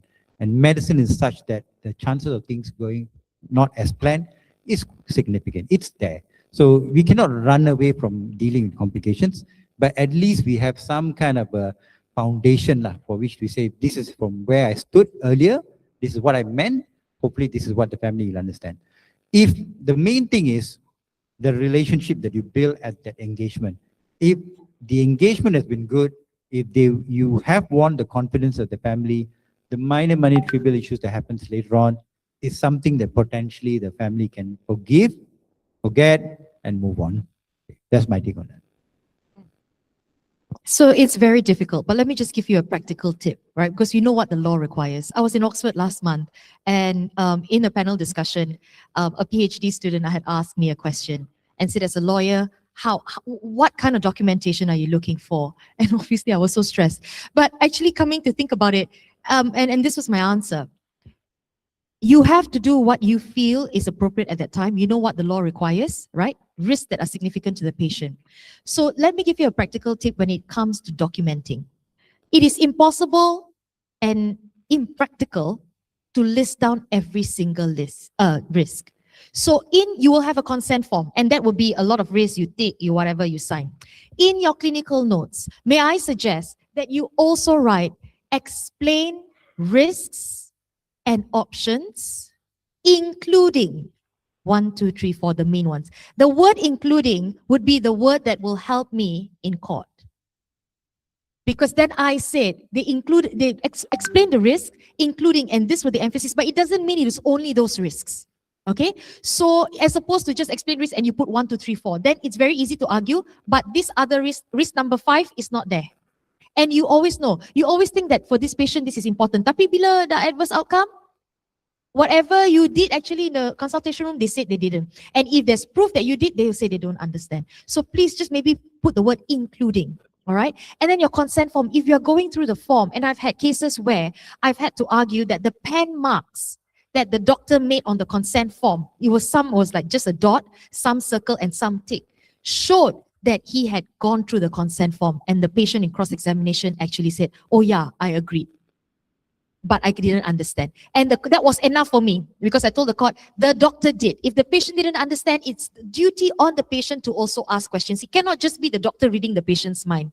Okay, so your notes, put in advice of risks, including, and then you list the important ones. And I can bet you that tomorrow all your consent form will have the bulat. Okay, but you don't simply just must go through No, lah. I have actually done that ever since I passed out from my master's. All my consent form will have the bulat. In a very quick manner, I'll just highlight, talk. While I'm bullating, I'm talking to the patient and telling him. So it demonstrates that you had engaged with the patient. But don't bulat after the event lah. That one is lying already lah. So in relation, next thing is about the high risk consent. So the glorified high risk consent, the standard one that we bulat and okay. So where in that form we put high risk? Yeah. So the soalan is, how valid is high risk consent when family disagrees for treatment but patient wants it? The patient agrees to undergo the high risk procedure. So when there's a clash. This is bordering into ethics lah. So the consent has been done as best of the doctor's ability. Now the patient who is of adequate mental capacity, he's not demented, he's not intoxicated or whatever, he is making the call of trying to do the surgery for himself. So he's got the autonomy to decide lah, right? Now whether the family member agrees or not, hopefully it's something that we as doctors can be in the middle and say that, look, for example, the process of communicating, maybe it might be what we call a family counseling kind of a thing, where you can sit down with the family members and address what are the issues that they are dead against the father going for this particular surgery. And we can, without explicitly guaranteeing a good outcome, we at least address some of their concerns in that thing. Hopefully they will be convinced enough to say that, look, okay, if that is what my father wants, and this is what the doctor will do to negate or minimize the risk, then hopefully they will be coming on our side. Now, if say die, they don't want the surgery and whatnot, then I think it will be escalated to the hospital medical ethics board lah. So where basically, especially if time is still on your side, then you're better protected if you have a group of peers of the hospital together with the hospital management saying that, look, this is what the patient wants, this is what the family are dead against. What should I do as a doctor going for this, anesthetizing this patient? And then a sequence of event will start where the hospital lawyers may potentially get involved to advise the management on how to go about it. But bear in mind, this is all in the ideal world where time is actually not a factor. But if you're rushing, you may have other issues as well. So question to Charlene, going off, spin off from here. Is there such thing, high risk consent, that can stand in the court? So actually all consent is the same. Yes. In the eye of court, it's the same. The ingredients are the same, the test is the same. The fact that we tambah Yeah, high. the doctors like to say, but it's a high risk consent. And I'm like, tapi apa maksudnya? Okay. Right? But I think what you mean is like, we were more careful.